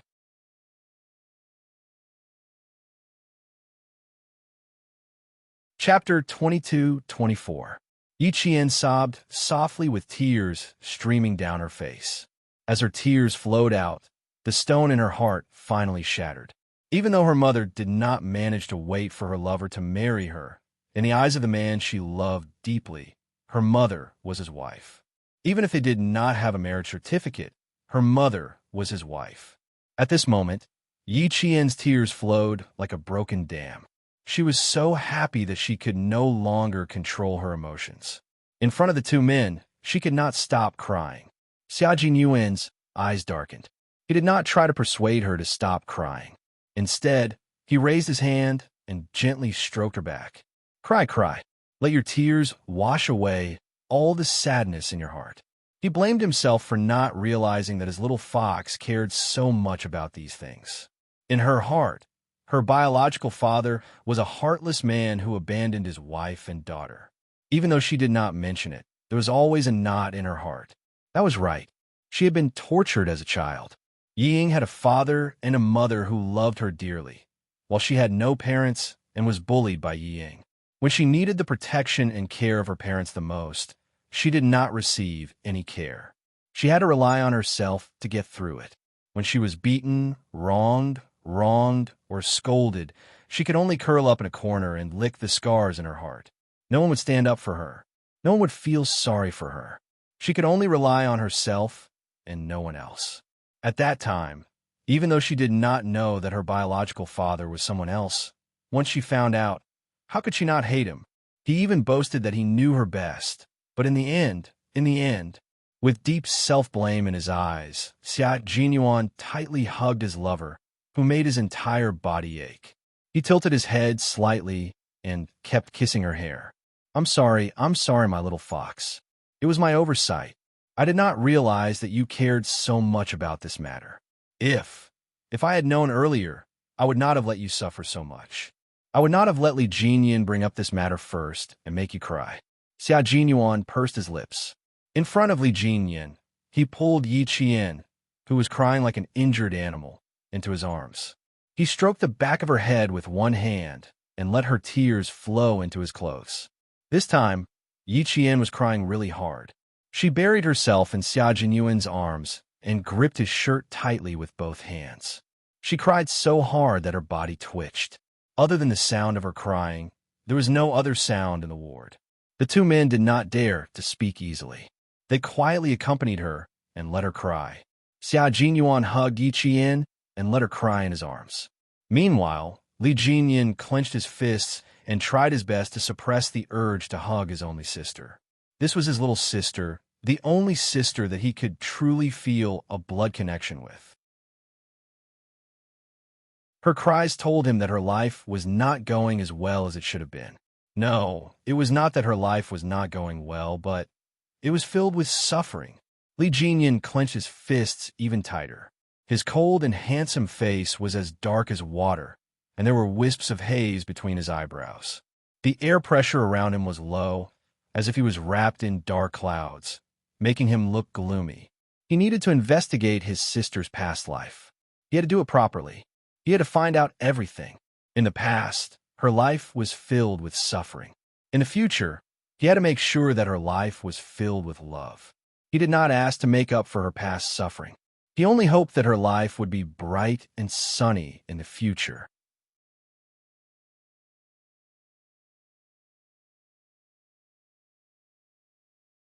Chapter 22-25. Hearing that her voice was hoarse from crying, Li Jinyan pursed his lips and stood up. He silently poured a cup of warm water, his thin lips moving slightly as he said to Xia Jinyuan, "The weather is dry. Let her drink a cup of water first."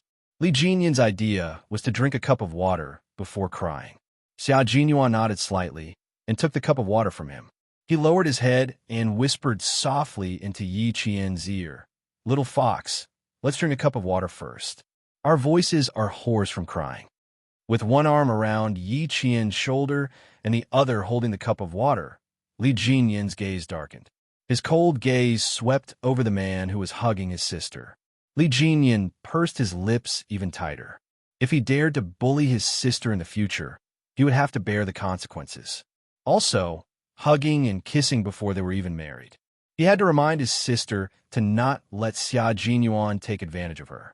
Li Jinyan, who had yet to receive Yi Qian's acknowledgement, was now calling himself her brother. Xia Jinyuan, who was lowering his head to persuade Yi Qian to drink water, suddenly felt a razor-sharp gaze sweep over him. He looked up and saw Li Jinyan, who was sitting by the hospital bed, staring at him unblinkingly.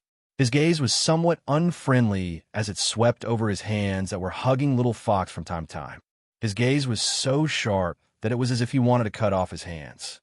If little fox became old Master Fu's granddaughter, then wouldn't Demon King Li become little fox's brother? Wouldn't he become Demon King Li's brother-in-law? Xia Jinyuan suddenly felt that something was not right. Demon King Li's gaze was so unfriendly that it was as if he had kidnapped his sister. Once Yi Qian called him brother, his life would not be easy. That would not be good. Before they even started, Li Jinyan was already dissatisfied with Xia Jinyuan's hugging of Yi Qian. However, Li Jinyan didn't say it out loud. He knew very well that he didn't have the right, nor did he have the right to disagree. From Yi Qian's expression, he could tell that she trusted Xia Jinyuan a lot. She was willing to tell Xia Jinyuan everything that was on her mind. As a brother who had yet to be acknowledged, his position in Yi Qian's heart was far inferior to Xia Jinyuan's. Li Jinyan was well aware of his own limitations, so he only glanced at her once before looking away. Fortunately, Yi Qian did not continue crying. She had been crying for about 10 minutes, and after venting all the negative emotions in her heart, she gradually stopped crying. Hearing Xia Jinyuan advising her to drink a glass of water, she took a deep breath to calm herself down and waited until her breathing calmed down before she lifted her head from his arms. "Sorry, I cried a little too much." Yi Qian took the glass of water. Her eyes were as red as a little rabbit's. She looked apologetic. "When I thought of some things, I couldn't hold back my tears. I just wanted to cry to my heart's content." This was probably the first time in her life that she had cried so miserably.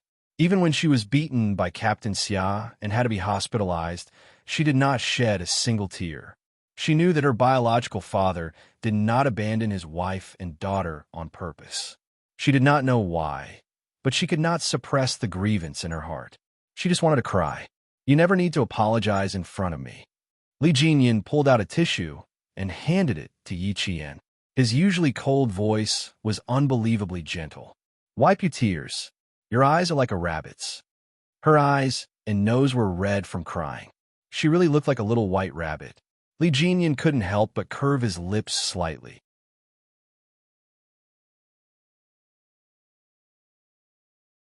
Chapter 22-26. At that moment, Xia Jinyuan felt a sense of crisis. What Li Jinyan was doing now was exactly what he should be doing as a boyfriend. It wasn't just any kind of trouble, it was quite troublesome. The devil, whose face was so cold that even male soldiers were afraid of him, could very well be a guy who spoiled his sister to the point of having no principles. It was really hard to get used to such a devil. Yi Qian, who took the tissue to wipe her tears, didn't know that Xia Jinyuan's heart was in turmoil. She said, "Thank you," a little embarrassedly, and avoided Li Jinyan's caring gaze. Xia Jinyuan wasn't the only one who wasn't used to it. Yi Qian wasn't used to it either. The devil, Li Jinyan, had a strong reputation. In training and in daily life, he was always expressionless, and his eyes were as cold as the snow that never melted. Even if he just glanced around, it would give people the illusion that their hearts were being pierced by thousands of arrows. She had experienced this illusion before, but now he was handing her water and tissue and even said something emotional. Yi Qian hid her discomfort by drinking water.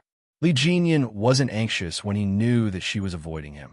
He knew that before today, he was just Yi Qian's comrade, and there was nothing special about him. But now that his status had suddenly changed, he could understand that she couldn't accept it for the time being and chose to avoid him. There was still a long way to go. He would let her know that he was a very qualified brother, so he wasn't in a hurry. He wasn't in a hurry, but his grandfather was a little anxious.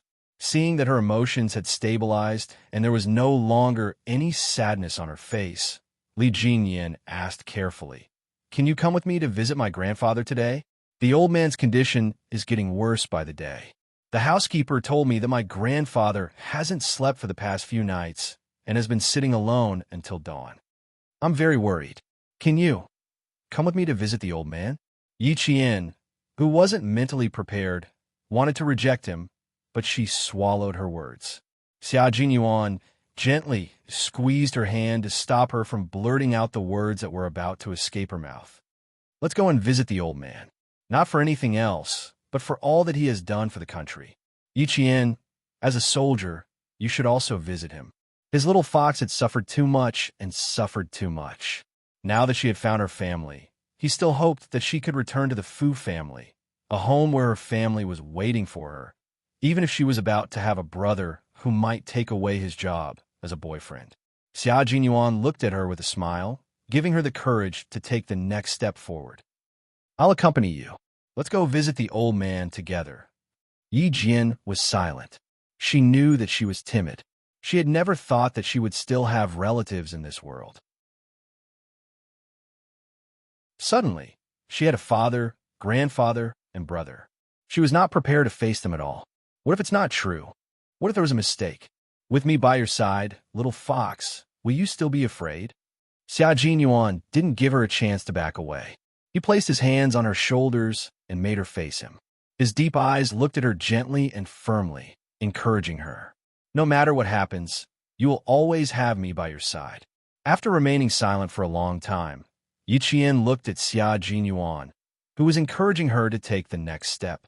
She then looked at Demon King Li, who was holding his breath and waiting for her answer. After a long while, her cold voice sounded in the quiet ward. Okay.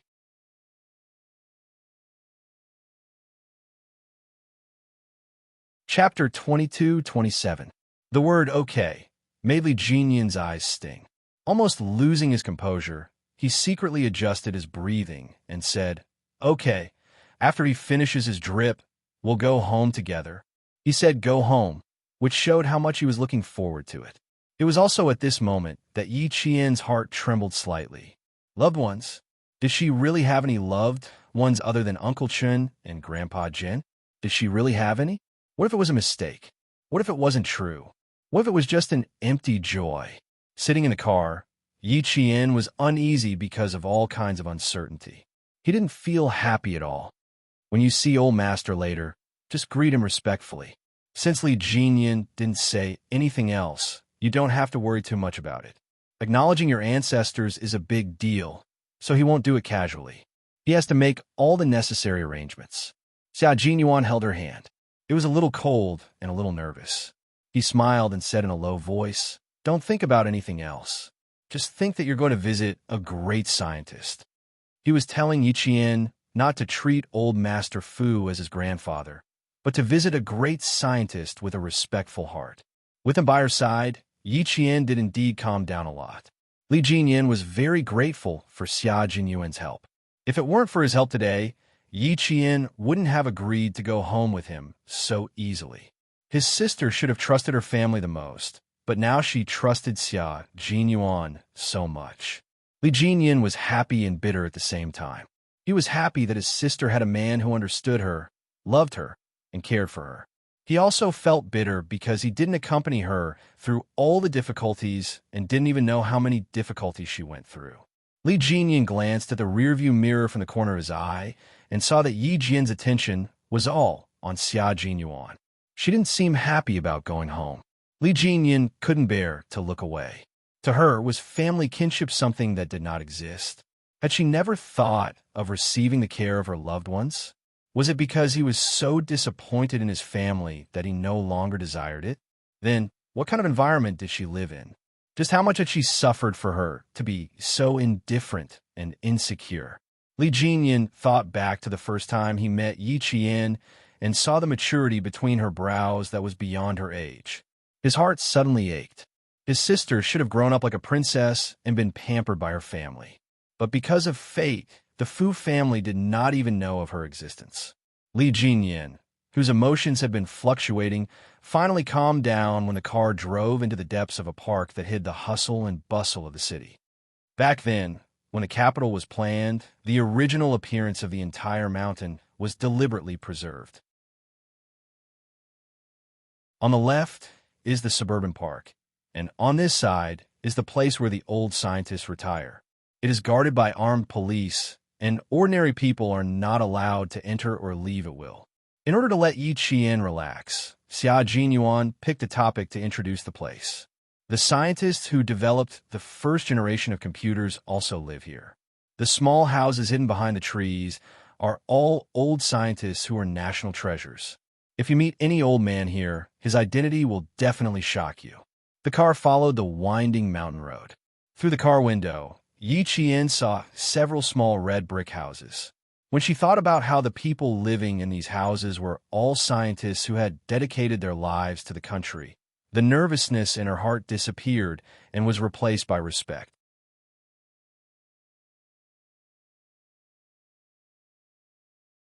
Chapter 22-28. After turning a corner, Yi Qian saw two old men holding hands in front of him. Their backs were hunched, but they looked quite elegant as they walked slowly. Beside the two old men's feet was a pair of puppies wagging their tails happily. They chased after the two old men's footsteps, ran in front of them happily, and whimpered back to the two old men's feet. They shook their heads and wagged their tails to make the two old men happy. Xia Jinyuan did not know the two old men. Li Jinyan introduced them. This is Mr. Tang and his wife, Professor Su. Mr. Tang was the first generation of core computer scientists in our country, and Professor Su was the senior engineer who completed the magnetic core memory. The two old men devoted themselves to computer research and development in our country and did not leave behind any children. Not only Mr. Tang and Professor Su, but almost all the scientists and senior engineers who lived here did not leave behind any children.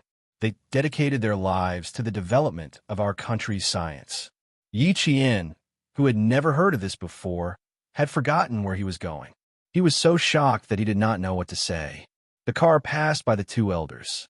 Yi Jian turned her head and looked at the two stooped but tall figures with respect in her eyes.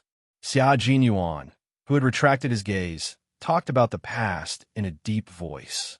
This was a story about how poor people had no dignity and poor countries had no status. At that time, our country did not have the ability to manufacture our own weapons. Even the weapons used by the army were all produced overseas. Under such circumstances, the older generation of scientists worked hard to realize our dream of becoming a powerful country with a strong army.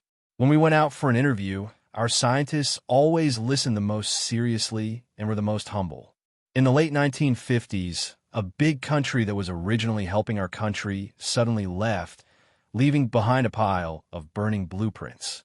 In order to save the blueprints from the fire, our old scientists did not dare to use water to put out the fire. Instead, they reached their hands into the fire and snatched the blueprints back. Then, they pieced the blueprints back together bit by bit. They knelt on the ground and carefully pieced them back together. This time, they knelt not for the blueprints, but for their dignity.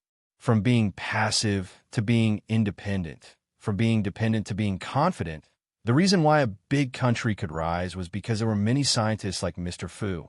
They contributed silently to the rise of a big country. They even sacrificed their lives for the rise of a big country.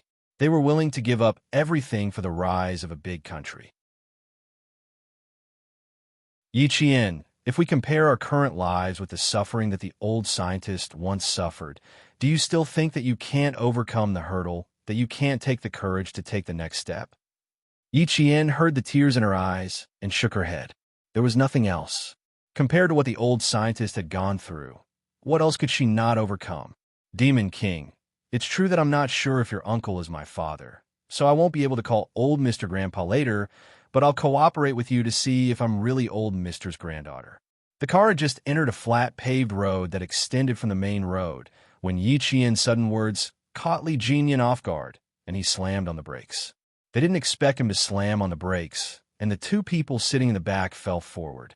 If it weren't for the two people's agility, their faces would have hit the back of the driver's seat. Demon King, drive properly. Xia Jinyuan held Yi Qian's hand tightly and sat properly. She teased, I'm injured. You can't deliberately play tricks on me just because I'm Yi Qian's boyfriend. You're tuning in to the Warrior Lore YouTube channel. Don't forget to subscribe and join us on this journey to catch the most captivating stories.